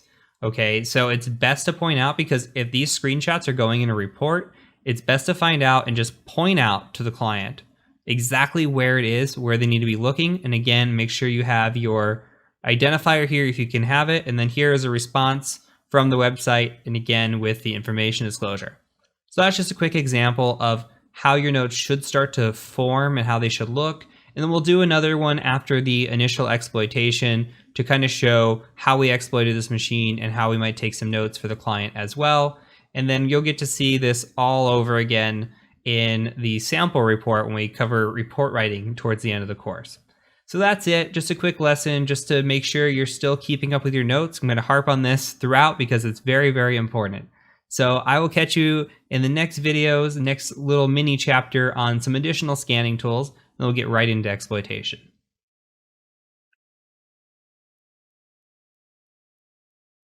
Now it's time to play around with Nessus. So when it comes to Nessus, Nessus is what is called a vulnerability scanner. You're going to use this quite frequently when you work as a penetration tester / ethical hacker. Basically, let's say you're doing an external assessment. Chances are that you're going to use Nessus in that assessment. Probably even right away, you might kick off your scans. Basically, you're going to send out an email saying, hey, scans are about to start. And then you're going to start your scans. And then you're going to let those scans run. And while you let those scans run, they take some time. You're going to go out and do your information gathering, maybe look for those breach credentials, try to find something juicy on the client. Then you'll come back and you'll review your scan results and see if there's anything interesting there. Same thing with internal. The process really doesn't change. We use Nessus quite a bit. So we're going to use Nessus here and just see what it looks like and how we can use it to our advantage. So let's go ahead and just go out to Google, and we're going to Google Nessus download. And we're going to go to downloads right here from Tenable. Actually, we'll download Nessus right here, sorry. And up at the top, we are looking for 64-bit Debian. So it says Ubuntu, but we're just looking for the Debian. So we're going to go ahead and just click on that and download it. We'll agree. We won't even read it. And we'll save here. And this will take a minute or so to download depending on your connection speed. So if you need to pause, go ahead and pause. Now we're going to open up a terminal, and I'll make this a little bit bigger. And I'm going to CD over to my downloads folder because that's where it is. And then we're going to say dpkg, which is dpackage. And we're going to install with the -i. And we're just going to say Nessus. There we go. Just tab if you have nothing in there. Capital N on the Nessus, and it should autocomplete. And then we'll hit enter. And it's going to grab the package and then start to download it here and install it. And you can see automatically it has been installed. So it says you can start Nessus Scanner by typing /etc init d nessus d start. We're just going to copy that and paste it. And then we're going to navigate to this Kali 443-8834. I cannot talk. And then you're going to see your connection's not secure. We're just going to say advanced, add exception, confirm. And here's Nessus. Now this is going to compile plugins here. So this is going to take some time. Go ahead and let this finish. And when it does, go ahead and say, we're going to download or install Nessus Essentials. Okay, and then you're going to provide it with your name, and you need a valid email for an activation code. All right. Once your activation code has arrived via email, go ahead and just copy paste and then hit continue. And then it's going to ask you for a username. So I'm just going to say H Adams for me, and then I'll just do password 123 because you know I'm super secure. And I'm not going to save, and then now it's going to take a minute. So just go ahead and pause your video, let this install, go get a drink, go get some coffee, whatever it is that makes you happy. And once your Nessus is installed and you are at a login screen, go ahead and log in and then come back to the video and we'll start from there. Whew, that took forever. All right, so we have loaded Nessus, it's installed, and now we're brought to this blank screen that says My Scans. Why is it blank? Well, it's blank because we haven't made a scan yet. So let's go ahead and go up to New Scan. And let's quickly talk about what we're capable of doing. So this is the free edition of Nessus. This means that we can scan against any private IP address. And we can scan up to 16 of those, I do believe, at one time. So remember back to the networking section of your Class A through Class C. That's what we're capable of scanning here. If you were to try to go out and scan a website or an external host, not going to happen. So we do have a couple options here. We're going to start with this basic network scan, and then we'll talk a little bit about the advanced scan. So let's go ahead and click on this basic network here. And what we can do is we can just type in something like Chioptrix for the name. And then I just always copy this because you need a description. I just like to paste it in the description as well. And then down here, it's going to say, hey, what targets do you want to scan against? Well, we're only going to provide one IP address, and that is the IP of Chioptrix. And then let's go with the tabs here on the side. We've got the schedule tab. Schedule sounds exactly what it sounds like. It's scheduling. So let's say that you are into automation and you're working as a pen tester and it's a Monday morning at 8. Maybe you want to sleep in just a little bit longer. And you say, hey, you know what? I got to email a client. I'll schedule that. Email will go out at 8 o'clock. And then the email is going to say, hey, we're kicking off scans right now. And at 8:01, maybe your scan can kick off and you can schedule that to happen. And then you can wake up a little late. Pro tips there. Also, you can enable scanning for once, daily, weekly, monthly, yearly. So if you're in a business, you can do this on a periodic basis and get updated scan results. There's also notifications via SMTP if you have an SMTP server. Most importantly, discovery. So it's going to do port scan of common ports here. I actually like to do port scan of all ports. Again, this is the same thing as like a -P versus a -P-. You see the 1 through 65,535 here where we come down. Just common ports, I'm guessing top 1,000. So let's go down into assessment and we see scan type default. So we can scan default, we can scan for web vulnerabilities, we can scan for all web and all web complex. Let's just scan for known web vulnerabilities. If we go into complex, it's going to take a while. And this just depends on how deep into the scan you want to go. But we're just going to say for now, scan for known web vulnerabilities. And it'll show what it's going to do. It's going to do some page crawling, do some directory traversing, and look for vulnerabilities. Okay, on the report, it's going to say, hey, can we edit scan results? Yes, we can. Should we display hosts that respond to ping, display unreachable hosts? I just leave this as default most of the time. And then on the advanced tab, we have scan type. I just like to say default here. So we'll save this and then we'll go ahead and just launch it. And you'll see the wheel start spinning and now it means we're running, and this is going to take some time. So while this is going on, let's go ahead and hit new scan up here. And let's look at this as well. So we've got the advanced scan and they've got other scans here, which I don't use a lot of, but you might have used them in the past if you're familiar with Nessus, or they've got little one-offs, like they've got this shell shock detection, and it looks like they've got the shadow brokers detection here. So they've got a couple different scans, even a malware scan, but we're gonna go into advanced scan. These are the most common two you'll be using. Same deal here. And when we go into discovery, you see the discovery is a little bit different. So we've got host scanning, and it says, hey, do you want to ping the host? Or maybe you don't want to ping the host. And if we do ping the host, what are we looking for? Are we looking for ARP, TCP, ICMP, or UDP? What do we want to scan? Do we want to scan network printers? If we're doing an internal network assessment, maybe we want to click that. Maybe not, you know? And we can do a different types of scanning here. There's a lot more options, which is what advanced scanning is for. We could do port scanning. You see the SYN scan comes up again, aka stealth scanning. We could do UDP, and even down here it says it's really not possible for a UDP to pick up between open and filtered ports. So UDP scanning takes forever, and it's not always reliable. We could do service discovery.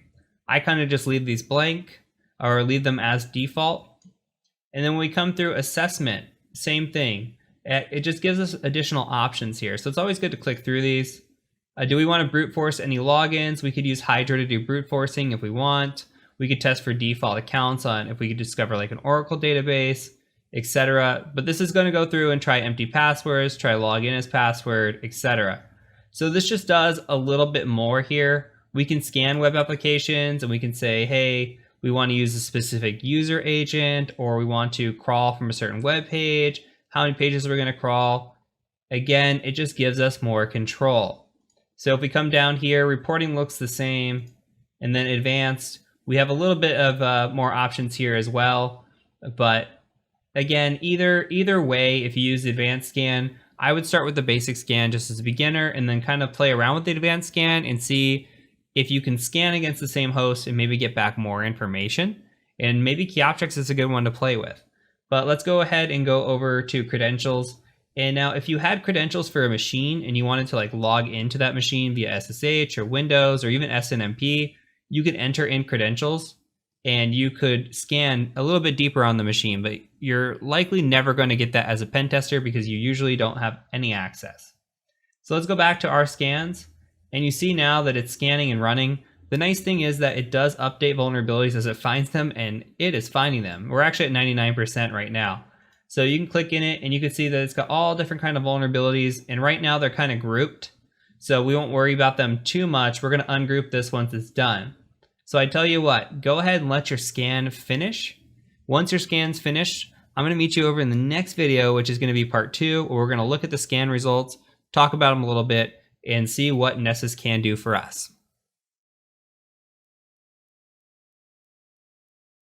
Now on to part 2. Our scan results are done, and we can tell because we've got a nice check mark here that says complete. So we're just going to click into our scan results, and looking at the overview, we can see here that we've got 5 critical, 38 highs, 59 mediums, 10 lows, and 67 informational. So we're going to click on the vulnerabilities here. And let me make this bigger. So what we're going to do is we're going to just take a peek at this. And this new version of Nessus actually starts grouping these together. Let's go ahead and hit settings and disable groups. And that'll show us by severity. So look what's coming back up. OpenSSL. Unsupported. Let's check it out. 0.9.6b, 1.1.0. And it's saying, according to the banner, the remote server is running OpenSSL. And it doesn't tell us much about it. We'd actually have to do a little bit of research, click into this, see why this is such a bad thing. But this is absolutely out of date. Okay, so if we're making a screenshot here, we're going to say, hey, this is out of date. We see this installed version. It's recommended to patch to this version. So if you're taking notes, you can go ahead and add that into your notes for your vulnerabilities. This is insufficient patching. Come back through here. It says even OpenSSH has remote privilege escalation. It's got remote overflows. So it looks like you could possibly perform an overflow against SSH. So if you did some research and you were able to find a vulnerability with that, that's cool. And we come through here and you see the Apache has denial of service, cross-site scripting. Again, Apache looks like insufficient patching. And mod SSL shows up, OpenSSL shows up, and I mean, we've just got vulnerability after vulnerability. So we would write a lot of these up, and depending on the assessment and how the assessment was going, depends on the severity that we're going to write up.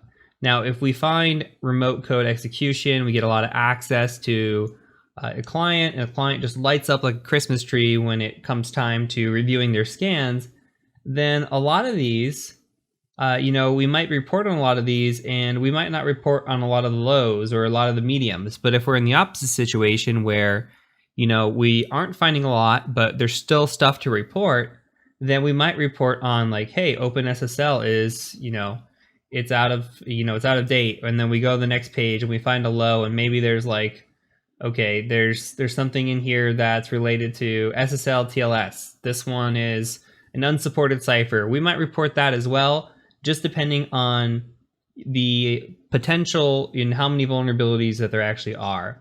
So as of right now, it looks like this box is pretty critical. But what we also do as penetration testers is we take all the results in front of us, and what we'll do is we'll come in and we'll download this Nessus file. We'll take that Nessus file, and there's tools out there to convert a Nessus file into an Excel document, and it makes it nice and pretty, and we'll hand that over to the client as well. And in the report, it'll say, hey, look, we've covered some of the vulnerabilities. There's no way for us to touch all of them because this is a timed assessment. We focused on the low-hanging fruit. We focused on what we could. So please do go look at your Nessus scan results and all the information that we provide to you, because it's super important. So again, if we have a client like this where we're going to have remote code execution, we're going to have a lot of vulnerabilities, then these things just start to stack up. And this is what a Nessus result looks like. You can click into these, you can get more information and possibly even, details on how to exploit it and how to solve it as well. So there's useful links in here a lot of the times, and just they give you information, but you should always go out and verify. Never trust your vulnerability scanner. Just because it says, hey, we detected it, you should go out and look and find it. Just like we had that screenshot from before with the Apache service version, we know this exists. We wouldn't provide a screenshot of the output of Nessus. We would go provide a screenshot that says, hey, we actually proved that we know it's there and you're out of date. So hopefully that gives you an idea of what we're doing with Nessus and why we're using it and how it could be an advantage to us. Sometimes we're so overwhelmed with everything around us that we might miss some vulnerabilities, and it's nice to just have a scanner detect a lot of vulnerabilities just for us, and it gives us something to look through, something to verify, double check, etc. It's just an extra layer of vulnerability assessment for us. It's a friend in the game. So I own 2 programs as a pen tester, 2 programs that I pay for. Nessus license is one, Burp Suite Pro is the other. So that's it for this section. Now we're going to move on to exploitation, really start to get into the fun stuff, talk about some different exploitation techniques you're going to see, and then we'll do a bunch of box walkthroughs and get into exploit development, and it's about to get so fun. This is the fun part of the course. Up until this point, it's just been scanning, enumeration, learning about the process, and it's been 9 hours of course material so far, or almost 8 hours of course material, just to get to this point. That's how important I think that information gathering and scanning enumeration are, along with the foundations and the materials. You need to know all that before you can just start exploiting machines. So now we're there. Congratulations, pat yourself on the back. We're almost halfway through the exploitation part of this course. So once we get to the middle of the course capstone, I think it's going to be really fun and exciting. So that's it. End of spiel. I'll see you over in the next section when we start learning exploitation.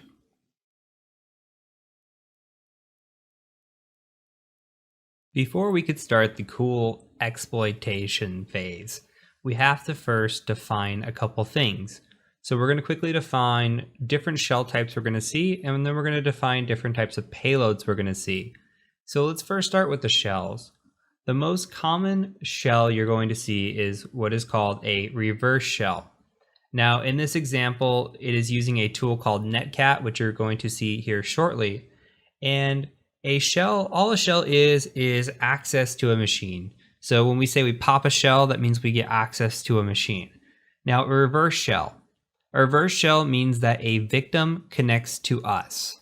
Here you see it says target connecting to attack box, and you may get asked this question about shells in an interview.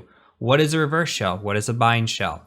So a reverse shell means, again, a victim connects to us. You see that it says target is connecting, attack box is listening. So what's happening here is that on the attack box, you can see that we have netcat. This is NC, and we're just listening on a port here. LVP means listening verbose port. So we're listening on port 4444. That means on our machine, we're opening up that port when we use netcat. On this machine, it's going to say, hey, netcat, I want to connect to this IP address here. I want to connect to it on port 4444. And when I do that, I'm going to establish this bin shell here. So I'm going to execute bin shell, which is a Linux machine. If this was Windows, then it would be command.exe. So what we're going to do is we're going to say, hey, let's connect over here, and this is going to connect. So all we're going to do with the reverse shell is we're going to listen. Now, with the bind shell, a little bit different. We have our attack box and then our target. So with the bind shell, we actually open up a port on the machine, then we connect to it.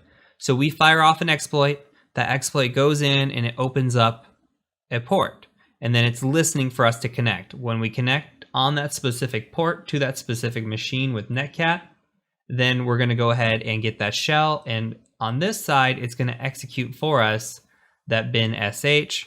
Now, if we go back, same thing here. We're going to send some sort of exploit that's going to talk back and say, hey, I want to, when you exploit this, go ahead and just connect to 4444 on this machine.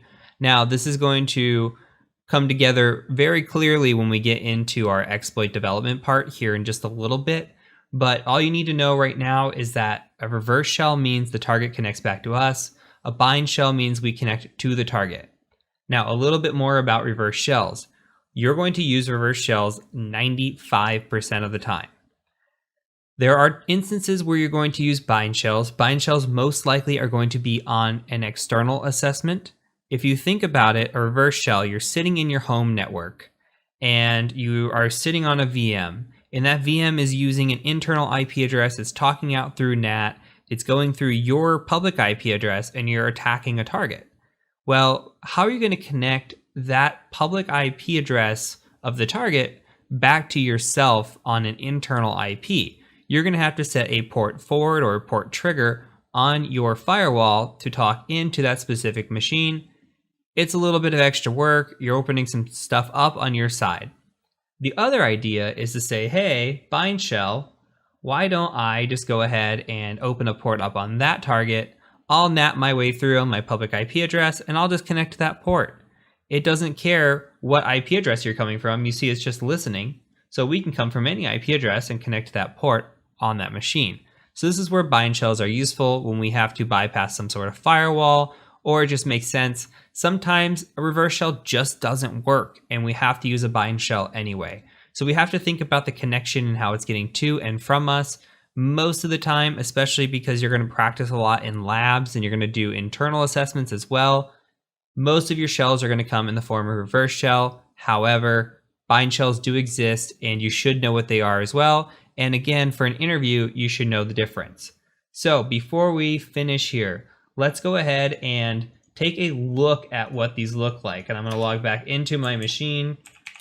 And I've got two things open here. I've got 1 and 2. We're going to play victim and we're going to play target, right? Or attacker. So on the attacker, if we have a reverse shell, we're just going to say netcat, I want to listen. And I like to do NVLP, but you can do LVP as well, VLP. It doesn't matter what order. I just do the NVLP and all fours. So now we're listening on any, on all fours, right? So here we're going to say on the victim screen, we're going to say, hey, netcat, I want to connect. And this is a self connection, but still, I want to connect to the victim machine, or I want to connect to my attacker from the victim machine. And our attacker's IP address is 139. They've got 4444 open. Let's establish that connection. And we're going to offer them bin bash when we do. And here's that connection. So this is a reverse shell. We were listening as the attacker, and then the victim connected to us. And then we could say something like, who am I? And you could see root, and then host name, Cali, and we have a connection. and we offered up that bin bash here, so that works. So that is an example of a reverse shell. So I'm going to control C this connection and kill it. It dies over here. Now, let's say we wanted to flip the script and we want a bind shell. Well, now, guess who needs to be listening? Now, in this instance, we're going to be listening and we're going to be offering up the bin bash because we are the victim. Okay, so we still have to offer up whatever command line we are going to have here. Now, all we have to do as the attacker is connect to our victim, and we have the same connection. You see the connection happens here. Who am I? Root, hostname, Kali. So that is the difference between a bind shell and a reverse shell. Remember, reverse shells are most commonly used, but bind shells are important. Again, just to hammer it home, reverse shell means a victim connects to us. Bind shell means we connect to a victim. So I'll catch you over in the next video when we talk about staged versus non-staged payloads. Now let's talk about staged versus non-staged payloads. And before we do that, we must talk about a payload. So a payload is what we're going to run as an exploit. And when we run that exploit, it's called a payload. We use different types of payloads depending on what it is. So you might see a Windows type payload or a Linux type payload, or as you see on the screen, interpreter type payload. There's Python. There's all different types. There's like 500 and something that we saw in Metasploit alone. And these payloads are what we use to send to a victim and attempt to get a shell on the machine. Now, it's going to make more sense as we go. It's okay if you're still a little bit confused on all of this. There are two main types of payloads that we need to pay attention to. There is what we call non-staged and what we call staged. Now, a non-staged payload sends the exploit shellcode all at once, where a staged payload sends it in stages. The non-staged payload is larger in size and it doesn't always work, where the staged payload can actually be less stable. So each has its con. And we have an example of it. And this is really what I want to point out is we have this non-staged payload and we have a staged payload. And do you see the one difference between the two? All it is a /. So when we see these and we're using something like Metasploit and we have to pick out a payload, if we see something like meterpreter _reverse _TCP, this identifies that this is a non-staged payload. We can ignore the windows here. But here where we see meterpreter /reverse _TCP, this means we have a staged payload. What's happening? It's saying, hey, stage 1, stage 2. What's happening here? It's saying, hey, let's send this all at once.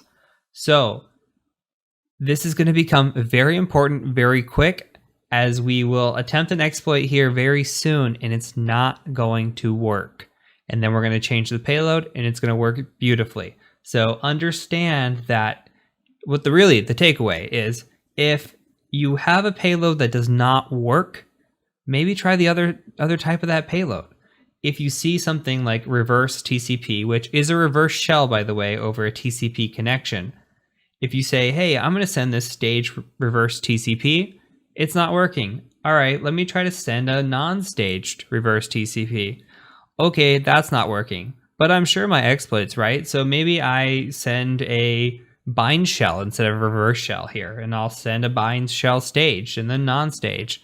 And we just keep trying until we find a payload that works. Not every payload is the right payload, and we have to find the one that works for us. So the takeaways, remember the /, remember the slight differences between non-stage and stage, and remember if your payload fails but you think it's the right exploit, maybe change your payload. So we'll see that here very shortly as we start to get into exploitation in the next few videos.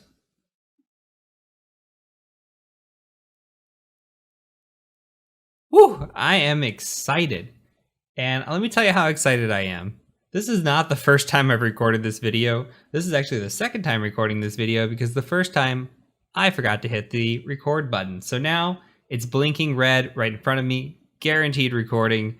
And I'm still as excited. Even the second time walking through this, I'm still as excited because this is what we've been building up for. This is everything we've been doing. The scanning, the enumeration, even the Linux and the Python. This is all building up to this. And now we're ready to exploit. We're going to get our first shell. We're going to pop our first shell today. And I'm so excited for both of us. So what we're going to do is we're going to run Metasploit for this one. And Metasploit's a little bit automated, but that's okay. In the next video, we're going to go ahead and cover it manually. So what we're going to do is we're going to attack SMB here.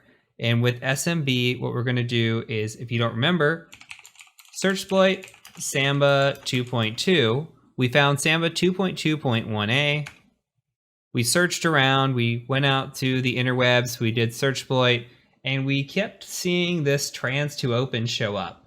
Like here, and here, here, here, all down here, right? Repeatedly. And it meets the criteria, everything seems to make sense. It had that IPC anonymous connection as well. So I think this is a winner. And we're going to go ahead and give it a try. So I'm going to copy this and we're just going to go ahead and type in MSF console and load up Metasploit.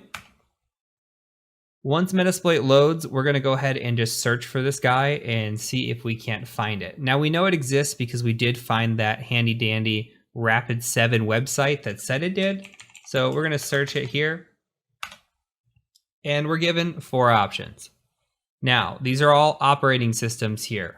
But we have been good enumerators and good investigators, researchers, information gatherers, etc. We could have willy-nilly just saw 139, said, hey, I'm going to try to find exploits against it, and never looked at any other ports, but that's not us. We went out to port 80, we saw that it was running Red Hat, we discovered Linux on the machine, so we know we're going to pick the Linux module. So we're going to say use 1 as that corresponds to this module here. And then we're going to type in options. And all we have to do is set a rhost. So remember, rhost stands for remote host or the victim that we're attacking. So we're going to say set rhost and 192.168.57134. And we're going to say options one more time, make sure that that actually set in there, and it did. Now, one thing I like to do is type in show targets. Now, there are no targets here, but as you're going to see later on in the course, there are often targets that we have to pick from. Not always is the first choice that's auto-selected right for us, but in this instance, there's only one choice, so it's the right choice. So now we have 2 options. Both are going to do the same thing for us. We can type in run, or we can type in exploit if we want to be cool. I want to be cool. Let's type in exploit. So we're going to run this, and it's going to start this brute force attack here, and it's going to start opening shells and closing shells. What is going on? So let's Control C. If yours is doing this, go ahead and Control C, interrupt this. Let's talk about what's happening. So you see it's trying this brute force attack. It's trying different return addresses here, and finally it lands on one that works, and it says, hey, I'm going to send this stage. This is always a good sign, by the way, sending the stage. Then it says, hey, I've got this interpreter session open because our payload has worked, and then this interpreter session closed. Reason died. That's not good. So it keeps going through over and over and over and over, and it's just dying. What is going on? Well, we've talked about this. Let's go into options again. Now, you don't see this the first time you do it, but you see it the second time because Metasploit says, hey, if your payload's not working, maybe the payload's the issue. And I'm going to give you payload options this time around. Now we see payload options here in the middle. That wasn't there before. We can see that we're running Linux x86 interpreter /reverse_TCP. What does that mean? Well, that means that we are running a staged payload. Couple other things to note while we're in here. We see lhost. That is the opposite of rhost. Lhost is us. We are the listening host. So we sit here and we have our IP address. Sometimes this auto selects correctly, sometimes it doesn't. In this case, it did.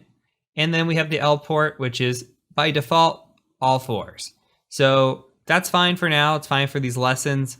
When you get into actually running this in the wild, all 4s is probably going to get you picked up pretty quick because this is a default interpreter port. So if some connection sees or some antivirus or detection software sees 4444 open up, this is going to trigger an alarm here. But anyway, for this course, you're not going to need to worry about it too much. Right now, we're going to go ahead and set a payload. We're going to say set payload. And how do we know what payload to pick? Let's just start typing out Linux and hit tab. And it auto tabs out the x86 part for us. And then let's just hit double tab. All right, now with double tab, that's great. Look at the payload options we have. We got a bunch. Now, we've got a bunch of interpreters, but unfortunately, they're all staged payloads here.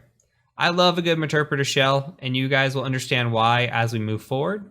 But as of right now, it doesn't look like we're going to be able to use one. If we come over to this right column here, you can see that we've got other shells as well. And we come down, and finally down here, we've got a few options that are non-staged.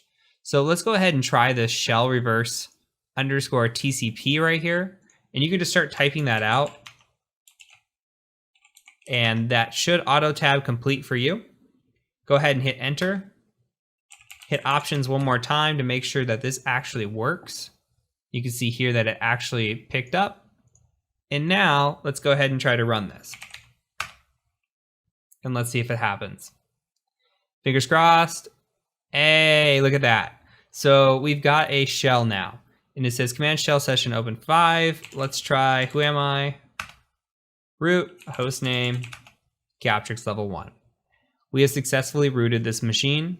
Root is the commander of the system. We cannot go any deeper than this. We own this machine. Hands down, it's our machine. So congratulations.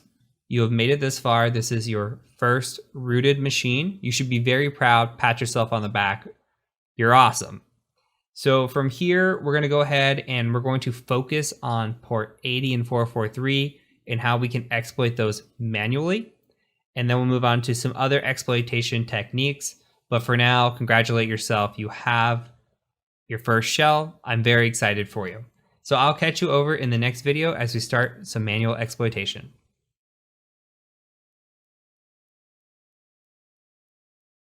So we have gained root with Metasploit, but now we need to gain root with some manual exploitation. So remember earlier, we discovered that we had an exploit with our mod SSL, and we're going to see what we could do about it. So we went to Google and we researched mod SSL, and we came up with something called Open Luck, if you remember that. So we clicked on this Open Luck here, and this is the same as the one that is out there on exploit database, but it is fixed. So remember, the exploit database one is broken, so we'd rather use this one that is fixed. So what we're going to do is we're going to follow the instructions here. And this is very well laid out. So it tells you to git clone this, we need to do an install of an SSL dev library, we need to compile and then run the exploit. So very, very straightforward. We're going to go ahead and do exactly what it says. And let's go ahead and just copy this first line here. And I'm going to just make this a little smaller, go into a terminal.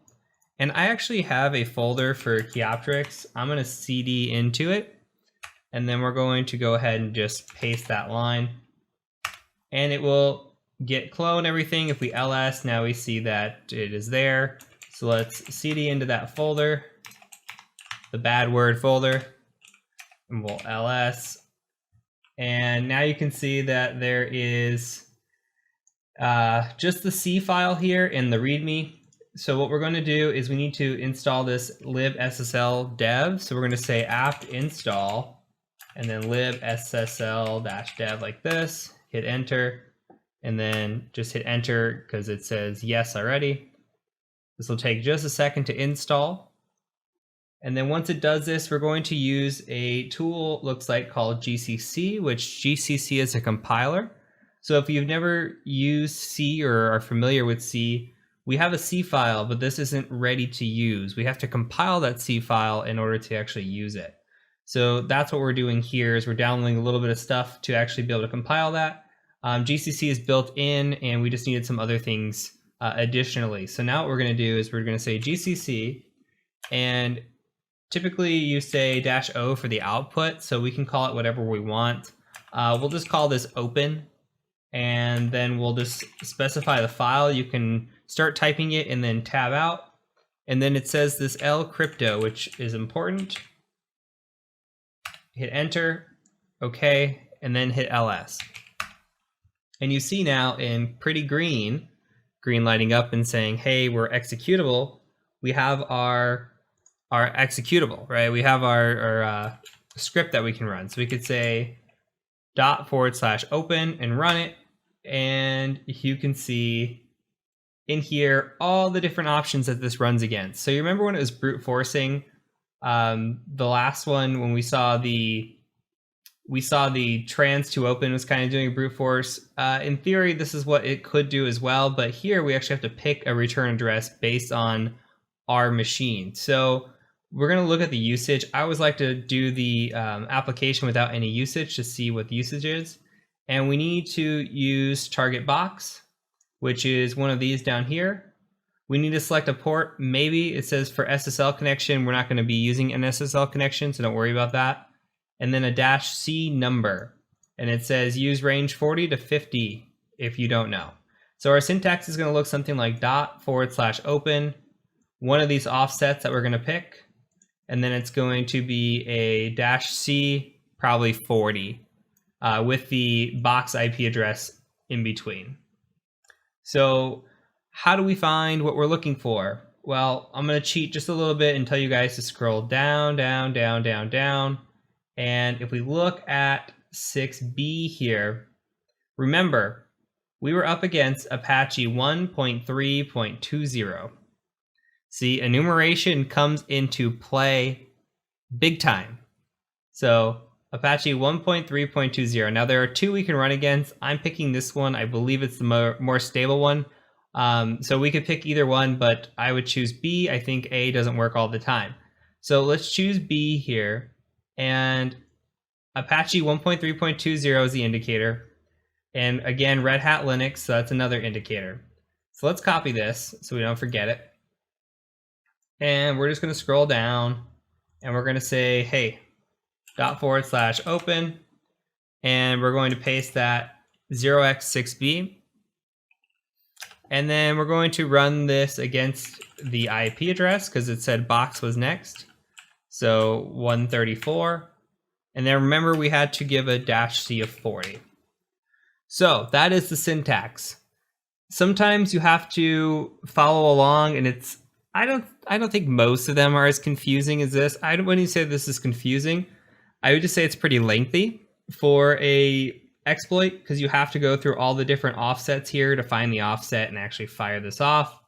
But you know, you have the opportunity here to actually be able to read usage and just understand your way through it. So once you get this little syntax and all this part down, it's really not that bad. So to check off the list, we've got the target, we've got the box IP address. We don't need the port because we're not running against SSL. We're just going to run this against port 80, and then we're going to run -C of 40. So let's go ahead and try to fire that off and see what happens here. And this may just take a second. Okay, it says it's spawning a shell. Now we wait for the SUID. Let's scroll up just a little bit while we're waiting here to see. So it looks like it sent the shell code and it spawned a shell. And it says, hey, we have no job control in this shell. And then it has a shell here, bash 2.05. That is a shell. And then it's going in and it's doing some wgets. Now, if this is able to get out to the internet, it's going to go ahead and try to do wgets against these. It's going to keep downloading and it's going to get the response here. Okay. And now it says we wait for the shell because it saved this .c file here. And let's see if maybe we already have a shell. Who am I? Root. Look at that. So it looks like it downloaded something and allowed us to maybe privilege escalate here. And let's say host name. Okay. So we've gone through and we've rooted this machine with Metasploit, and now we've gone through and rooted this machine with the manually downloaded exploit. So there's two options. you're going to find out that Metasploit is a more robust and popular option, especially as a penetration tester. Now, there is a common misconception or thought process put out there by certifications. The OSCP, for example, doesn't let you use a lot of Metasploit, only one instance of Metasploit on their exam. So everybody thinks, man, I really shouldn't use Metasploit. But you're going to see in this course how useful it really is and how robust it is. And if you talk to a penetration tester, they're going to use the best tools available to them. The certifications out there that do that are just making it harder to pass the exam intentionally than they are, for practicality. This course is all about practicality. So from here, now that we've exploited it manually, let's talk about a couple things that we look for in post. So post being post exploitation, and we're going to cover this over and over and over again. We're not going to get into it fully right now. I just want to give you an idea as to the thought process. So the first thing to think about is, what is our IP address? We could say ifconfig if it'll allow us to. It depends on what kind of shell we're in. And see, this one is a weird shell. We could try IPA. It's still not going to be found. If we try some commands like arp or route, I doubt they're going to be found right now either. But we want to look at like the routing table, the arp table. We want to see if this machine is what's called dual homed. And you're going to learn more about that when we get into the pivoting. But if this has like two NICs, and we're on one network and the NIC is on a second network that we never saw before, then maybe we can do something called pivoting and move into that new network. But we would be able to identify who the machine's talking to with an ARP table or a route. We could also look at like sudo privileges. So we could say something like sudo-l, but we're root, so we can run as everybody. So if a sudo user, as we talked about in Linux lessons, sudo user is able to run commands as elevated, but here as root, we're obviously already elevated. So other things that we can do, we can cat what's called the etc password file. Now, this is very misleading because the etc password file used to be the password file. Now it just holds a placeholder. So you could see all the users that are on this computer, root being this one. There's a lot of built-in users here. But if you always scroll down to the bottom and you start at the 500s, that's where your users start. So there's actually two users on this computer as well. One's named John, the other's named Harold. So we look at these users and we say, okay, well, there's no password in this password file, but there used to be. Back in the day, there used to be. That's why they call it this. And now they moved it to this placeholder of an X. And what we can do is we can come in here and we can say, hey, cat etc shadow. And now you see the hashes are in here. So these hashes are what the X is placeholding for. We can actually combine both of these files with the tool and go offline and try to crack these. We'll work on that later on in the course. But just for now, like getting your wheels spinning on as to what we can do with root level access. We need to start enumerating again, looking at files on the computer, seeing what's out there and what we can do with it. But we'll get into post-exploitation techniques and thought process as we go through the Active Directory portion of the course, because I think it plays hand in hand. And we can talk about password cracking there and how to attack some of this stuff. But there will be a password cracking video on Linux as well when we get into the post-exploitation phase of this. But that's really it for now. So we've got the shadow. We could take this offline, try to crack it. We can enumerate files. We can try to, break into user folders and see what they've got in there. Maybe they've got password files stored in there, etc. So from here, we have rooted this machine twice. We've rooted it with Metasploit, we rooted it manually, and now we can start moving on. I do want to show you a few more attacks. So here's what's going to happen over the next few videos. We're going to talk about brute force attacks really quick on SSH. We're going to talk about credential stuffing. We're going to revisit that concept that we talked about in information gathering. And then we're going to look at our notes. And we're just going to compare notes and see where we're at with findings and everything else. After that, we're going to get into what I like to call the mid-course capstone, which is going to allow us to do a bunch of exploitation against a bunch of machines, and it should be really fun. So end of spiel again. I will catch you over in the next video as we talk about brute force attacks.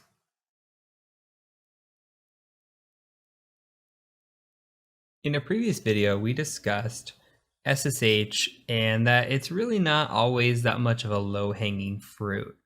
So we've got SSH here, and say we want to attack it. Now there are 3 reasons we're going to do this, and this is from a realistic perspective.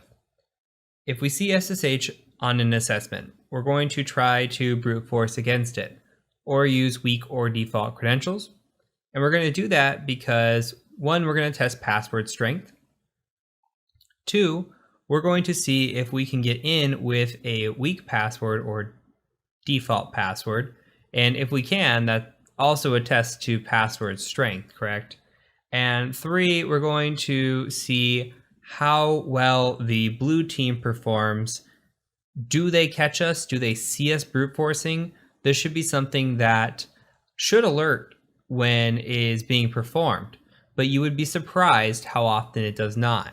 So during a pen test, I am as loud as possible. This is not a red team assessment where we're trying to be quiet. This is a pen test where we are as loud as possible, and we are hoping to be caught sometimes, just told to tone it down a little bit. You know, hey, we're seeing you. Can you be more quiet? And we just want to be caught sometimes so we can give kudos in a report and say, hey, you saw us scanning here, and kudos to you, but you didn't see us scanning here and here. So this is how we really help fine-tune a blue team and help fine-tune a client as well, is being loud sometimes. So we're going to practice being loud today, and we're also going to practice brute force attacks. And we have the perfect opportunity to do that with an SSH port being open on this machine.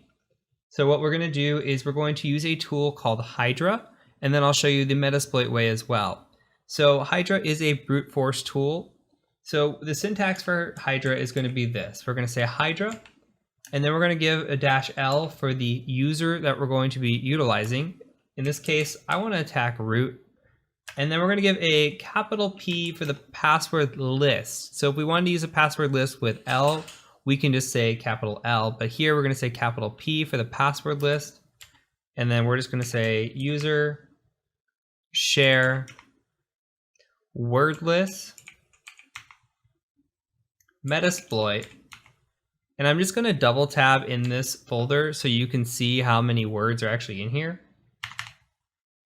There's quite a bit of word lists, and you can space, and it has word lists for all different kinds of things built in, and these are all over Kali, so it's good to know your folder locations, but user share word list is one that we'll use quite a bit. And what we're going to do is we're going to utilize an attack with these Unix passwords here. So we have a Unix users and Unix passwords. We're going to utilize the Unix password list and just try to brute force with that. So we'll say Unix passwords, something like that. And then we're going to need to specify what we're attacking. So we are attacking SSH, like this, and our IP address of our machine that we're attacking on port 22. And then we need to have a certain amount of attempts or threads at once, and we're going to limit that to 4. And then I'm going to do a V for verbosity, just because I want to see the user attempts flow through so that we can actually see what's going on here. So once you got the syntax ready to go ahead and hit enter. And you're going to see that it's starting to attempt root login password with all these weak passwords here. And hopefully it might find something.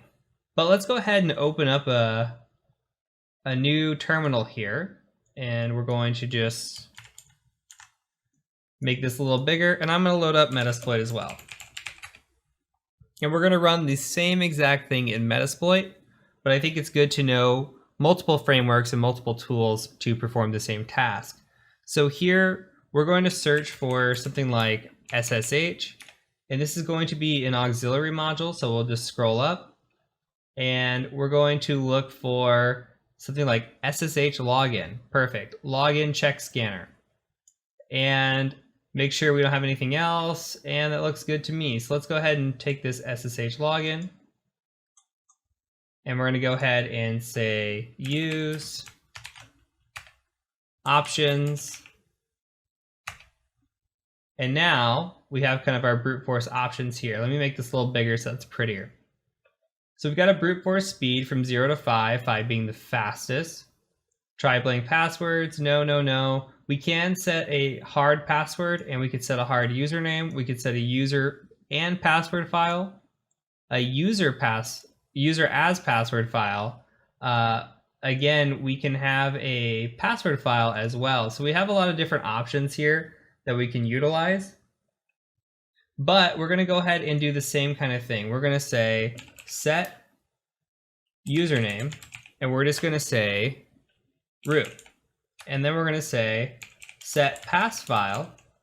And similar to what we just used, we're going to say user share wordless metasploit. And then we're going to say Unix passwords. And that should set the pass file. And then we just need an R host as well. Set R host, and we'll say 192.168.57.134. Say options one more time. And you can see that we've got our password file set. We've got our R host set. We've got our R port on 22. Threads is 1, username root, and we should be good to go. Now we could set multiple threads here. We could set threads to like 10. This is really going to amp it up. I mean, this should be detected in a second, but we're going to try to run it. And we could set, actually, let me control C. Let's set verbose to true as well, just so you could see that it's actually working. Set verbose to true, and then we're going to run this. And then it's going to attempt different credentials here, and it'll say, hey, I found it, and it'll light up green, and then we'll know it's good. So this is actually going kind of slow, surprisingly. And you can see here that we are at attempt 112, 116. So this is also going slow. And we do not have a successful attempt or login. I actually don't believe that there's going to be one, but you never know. I believe I remember taking this offline and trying to crack the password, and it wasn't any kind of weak password. So you can let your brute force run if you want to go with it, but I'm going to go ahead and kill mine. And that's it for this video. So from here, we're going to talk about a similar methodology called credential stuffing, which we've already talked about before, except we're not brute forcing, but we're using common knowledge to our advantage. So we'll talk about a little bit of credential stuffing in the next video.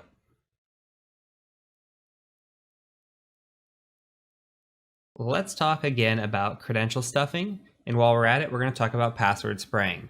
Now, I realize we talked about this earlier in the course with breach parse and WeLeakInfo, but I do think that hammering concepts over and over and how important they are does help for information retention.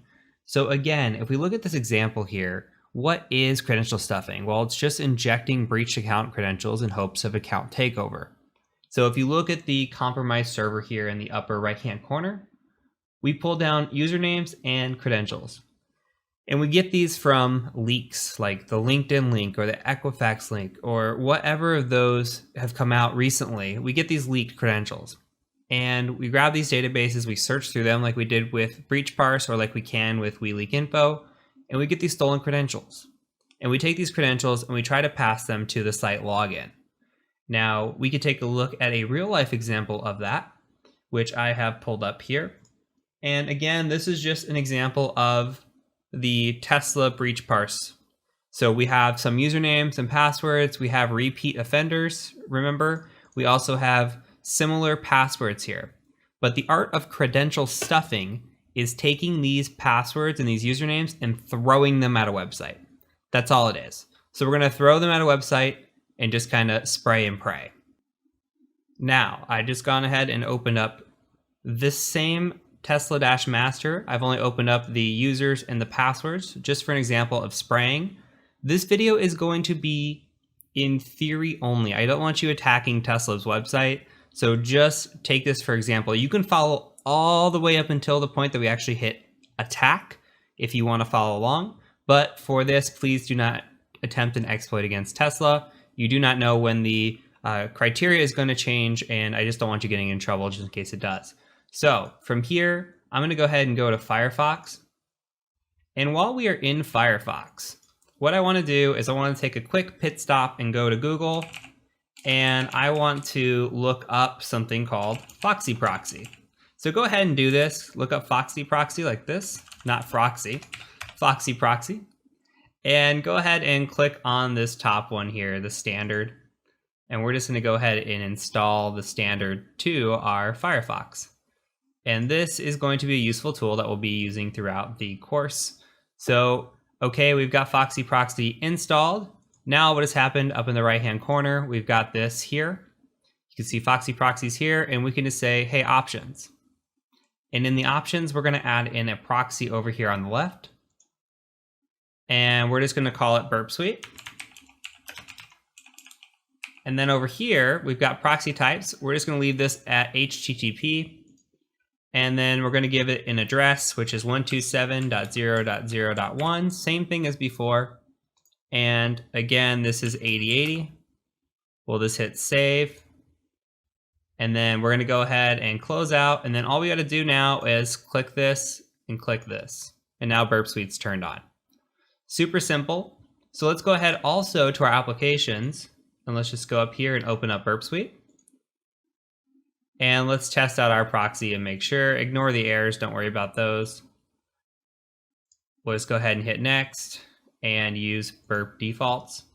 And I will give you a second here to catch up because I realize that I might be clicking through a little fast. So once you have everything set up like this, what we're going to do is we're just going to make sure our proxy works. So I'm just going to refresh the page and you can see that it worked. So easy on, easy off. That's all we're looking for here. Instead of having to go in the menu and go to preferences and, go through that whole process, all we got to do is click a little button. We can turn it on or off within a couple clicks. So from here, I'm going to turn the intercept off. And we're just going to go ahead and go to tesla.com. And Tesla should look like this when you go to it. In the upper right-hand corner, there is a sign in button. Go ahead and click sign in. And again, this is just a watch and learn exercise. You can follow along up until the point that we fire the attack. There will be opportunities here in very, very soon videos where you actually get to do this and you can practice along.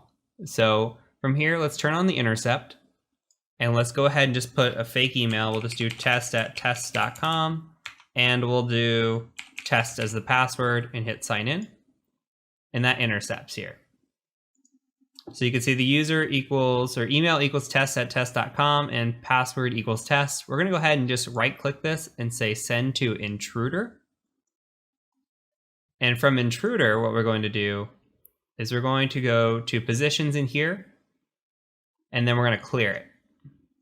All those green go away because it tries to auto select positions for us. So now what we're going to do is we're just going to highlight this here and we're going to say add. And then we're going to highlight this here, and we're going to say add. So we're selecting two different parameters. We're selecting the email parameter, and we're selecting the password parameter. And now we have different attack types up here. The most common that we're going to use is either sniper, but sniper uses one parameter. So we're actually going to use what is called a pitchfork here. And we're going to go ahead and go over to our payloads. And what we're going to do, or what I'm going to do, is I'm going to take this list of users and I'm just going to copy this. I'm going to paste it.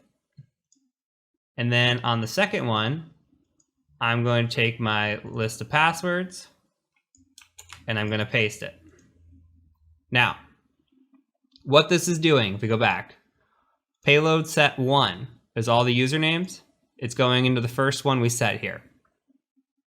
Payload set 2, all the passwords. Those are all going into here. And we have 30 total counts, meaning what's happening with this pitchfork is payload 1, number 1, is corresponding to payload 2, number 1. So they only run together. So this will run the username and password. These are just the separated users and passwords. This will run this username against this password here.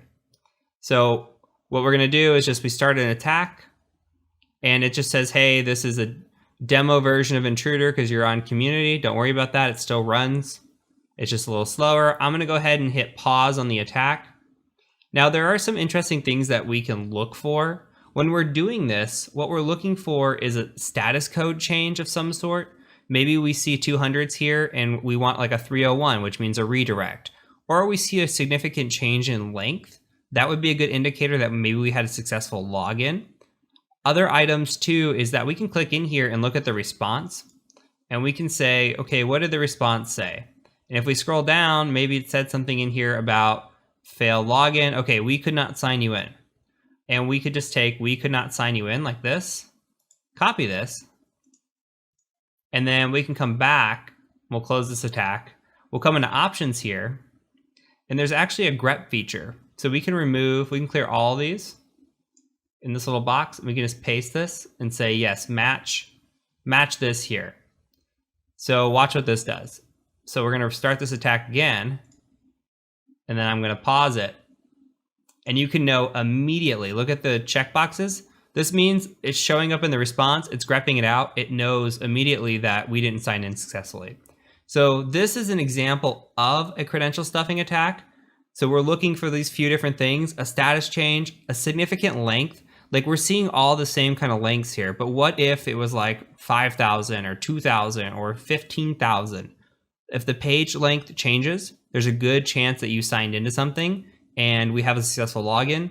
Same thing here with this. If you can find your error code or what it says and then grep on that, then you can click up here and just sort by that.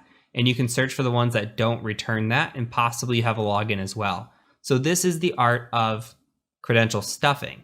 Now, let's say we wanted to close this out. We want to go back and we want to do password spraying. Well, we're going to go ahead and just clear this out. And if you remember, password spraying is the art of using known usernames without a known password. So we'll just say add here, and we would gather a list of all the possible users that we can think of. We can look at hunter.io, we can look at, the breach password list, we can look at LinkedIn and gather people who work there, come up with this big list, and then actually clear, sorry. No, this is right. We'll add these and we'll have all the different users. And then for this, we'll just change the request to like fall of 2019.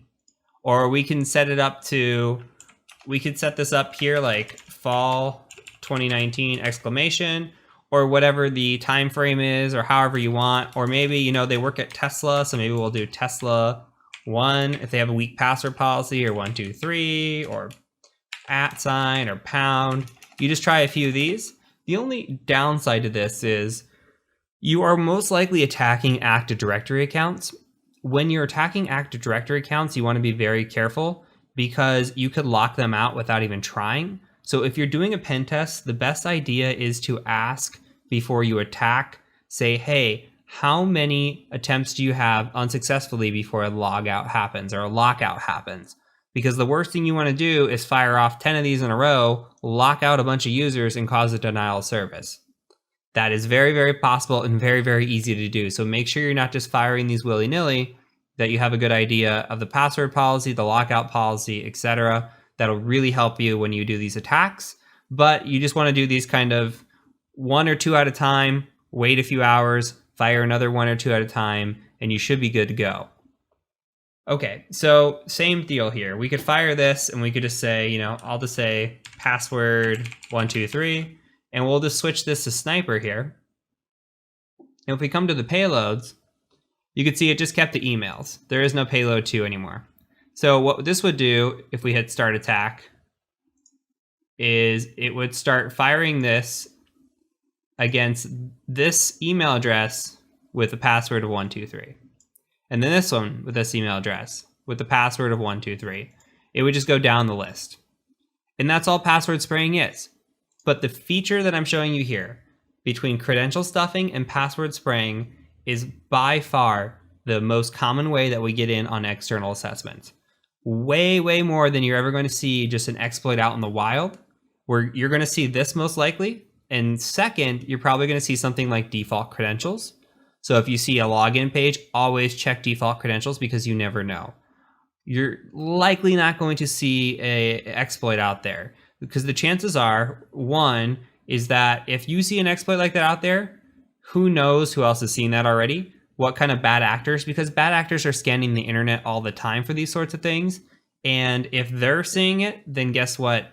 If you're seeing it, then guess what? They're probably have already seen it as well. So that's a bad situation.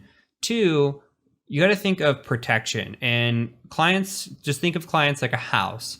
When you talk about the external of your house, your external, your doors have really good locks on them. You might have 2 locks on your door. You might have good lighting, all this other stuff, right? Like to try to keep bad guys out. But on the inside, some of your doors probably don't even lock. And that's really how you can treat an external assessment. The clients do a really good job of, buffening up their external. But when it comes to the internal, it's not usually as good.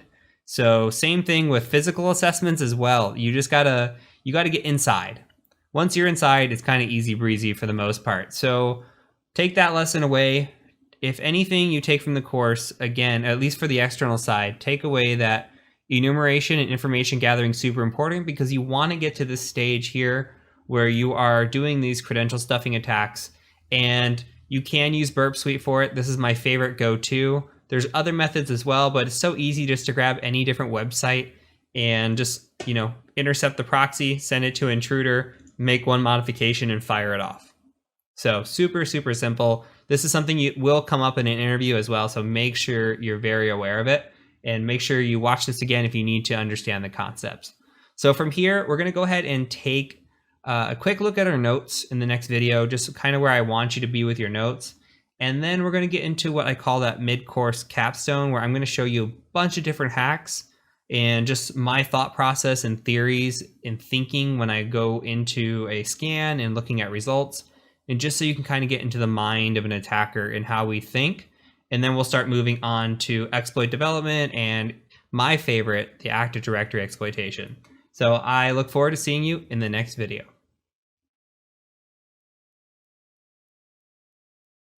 Let's briefly cover our notes so far.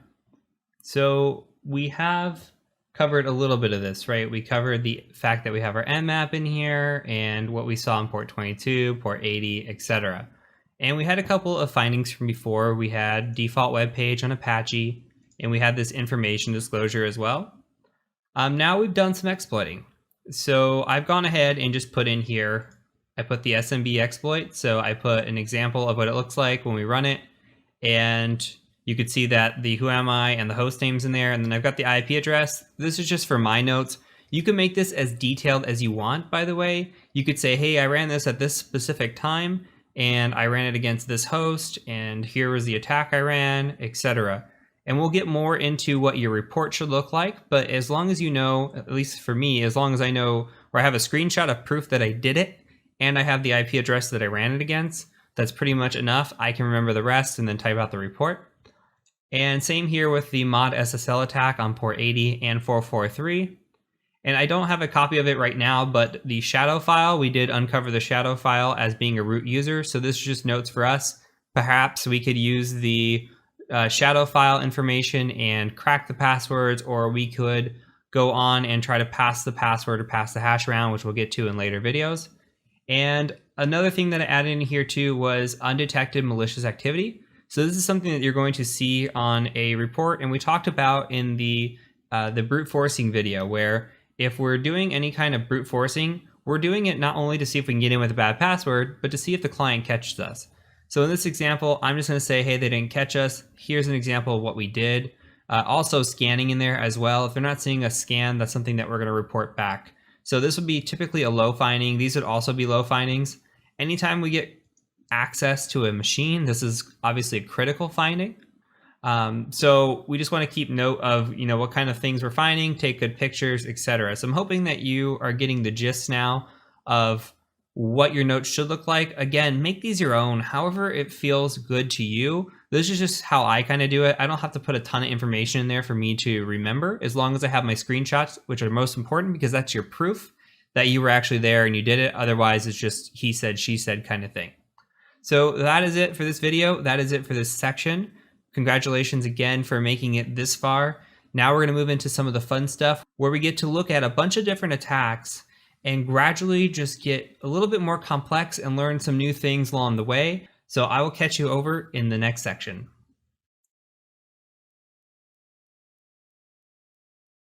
Welcome, welcome, welcome to the exploit development part of our course. I'm really excited about this because we get to start putting together some of the things we've been learning, including Python and MSF Venom to build our own payloads, and it's going to be really fun. So what we're going to be doing in this course is we're going to be using an attack machine and a victim machine. So the victim machine has to be a Windows machine. So you can run it in a VM. I have a VM here. Or you can utilize your own Windows machine if you're running through this course on a Windows-based machine. If you're running on a Mac or you're running on Linux, then you're going to have to virtualize this Windows machine. Now, shouldn't be too big of a deal if you're already running in a VMware situation or a VirtualBox situation. All we have to do is go out to the interwebs here, and if you go to Google and you just type in Windows Evaluation, the first thing that comes up should be Microsoft Evaluation Center. And you just click into there. And we scroll down just a little bit and it says check out the latest products. We're going to say check out Windows. And right here it says Windows 10 Enterprise. That's fine. Now I'm going to be running the whole course through Windows 10 Pro.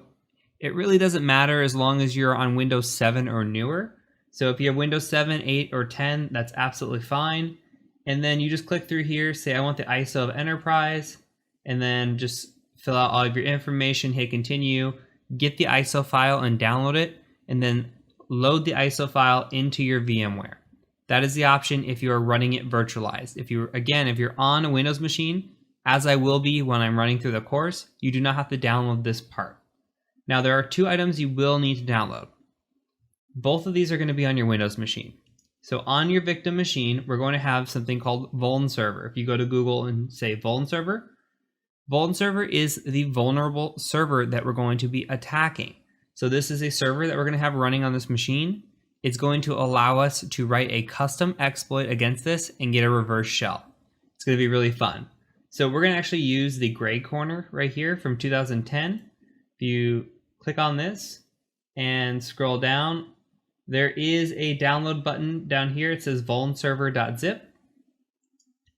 Now, Windows may actually block this download. If Windows blocks this download, go ahead and turn off your Defender.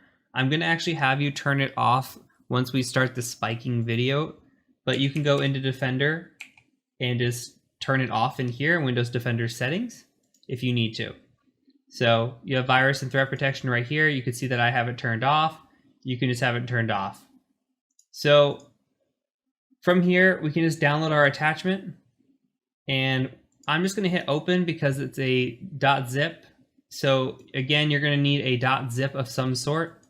And then I just like to extract this out to my desktop is fine. Just somewhere easy to be able to get to it. And then we can extract the actual or unzip this whole thing right to our desktop. We'll just call this Vuln server like this. Something similar to this is absolutely fine. What's important is that we're able to have all these files on our desktop. So that's exactly what we want here. And then the second part is Immunity Debugger. So if we come over one tab here, we've got Immunity Debugger from Immunity Inc. And this is the link we want to click on. Now what this is going to do is this is going to allow us to run the program through this debugger, and then we can see all sorts of cool stuff.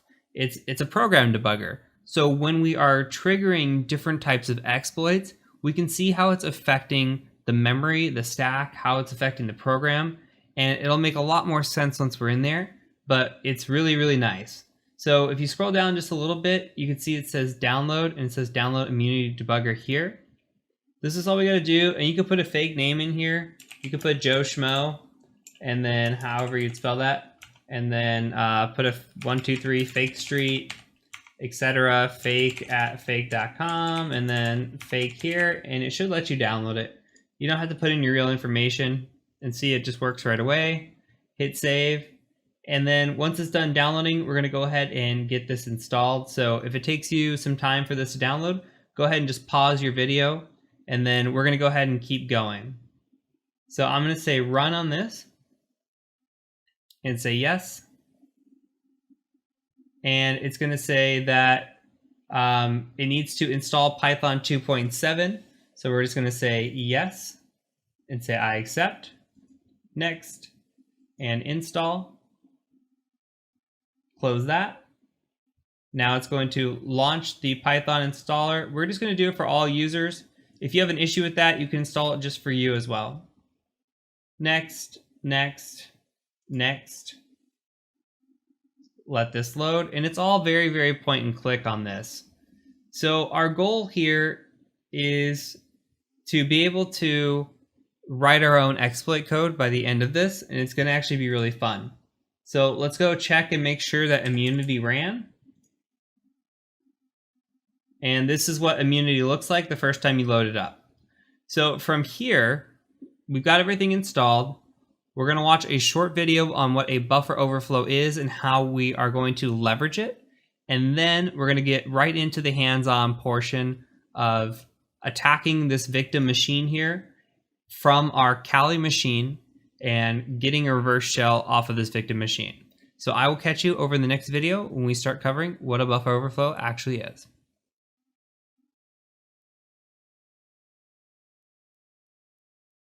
So let's talk about anatomy of memory. So when we talk about anatomy of memory, we have the kernel at the top and we've got text at the bottom. So if you think of your kernel, think of your command line. You can also think about this as a bunch of ones. And your text, you can think about as your read-only code, and you can think about that as a bunch of zeros. So this is only for informational purposes, but we can also call this the kernel the top, the text the bottom. Where we're really going to be focused on, though, is going to be the stack. So if we dive into this memory here and we dive even deeper and we go into the stack, it's kind of similar. So we have these registers here, and I'll provide links down below on how to brush up on some of these registers if you're not familiar. But the important things, what we need to know for this lesson, is that you have the ESP, you have your buffer space, your EBP, and your EIP. So we can think about this again as the ESP sitting at the top and the EBP sitting as the bottom. So what happens is you have this buffer space, and this buffer space fills up with characters. So the buffer space is going to go downward. What should happen is if you're properly sanitizing your buffer space, then if you send a bunch of characters at it, say a bunch of A's, for example, like this, you should reach the EBP but stop. The buffer space should be able to contain the characters that you're sending. Now, however, if you have a buffer overflow attack, then you actually overflow the buffer space you're using and reach over the EBP and into something called the EIP. Now, the EIP is where things get interesting. This is a pointer address or a return address. So what we can do is we can use this address to point to directions that we instruct. Now, these directions are actually going to be malicious code that gives us a reverse shell. So we're going to learn that later on in future videos as we go step by step. So this doesn't have to seem very logical right now. You just have to very, very base level understand that what's happening in the stack is that you're overflowing buffer space. So if you can write over the buffer space and write down all the way to the EIP, you can control the stack and you can control the pointer, and eventually you can have a reverse shell, which will lead to root. So it's going to make a lot more sense when we dive into hands-on. This just is more of a theoretical thing. So let's talk about really quick the steps to conduct a buffer overflow. So the first step we're going to cover is called spiking. So spiking is going to be a method that we use to find a vulnerable part of a program. Once we find the vulnerable part of the program, we're going to do fuzzing, which is kind of similar to spiking. So fuzzing, we're going to send a bunch of characters at a program and see if we can break it. If we do break it, we want to find out at what point we did break it, right? So we want to find something called the offset, and we use that offset to overwrite the EIP, that pointer address that we were talking about. Once we have the EIP controlled, we need to do a few house cleanup things. One is called finding bad characters. The other is called finding the right module. This doesn't need to make sense right now. But once we do that, and we have this information from steps 5 and 6, we can generate shellcode, this malicious shellcode that will allow us to get this reverse shell. So we're going to use that. We're going to point that EIP to our malicious shellcode, and hopefully we're going to gain root. So again, this will all make sense as we dive into the future videos and we get hands-on. So if you look at these videos, these are the videos that are going to come. So our next video is going to be on spiking, second one's going to be on fuzzing, and so on. So if you have trouble with one area in particular, you can watch that area specifically and not have to look through a long video.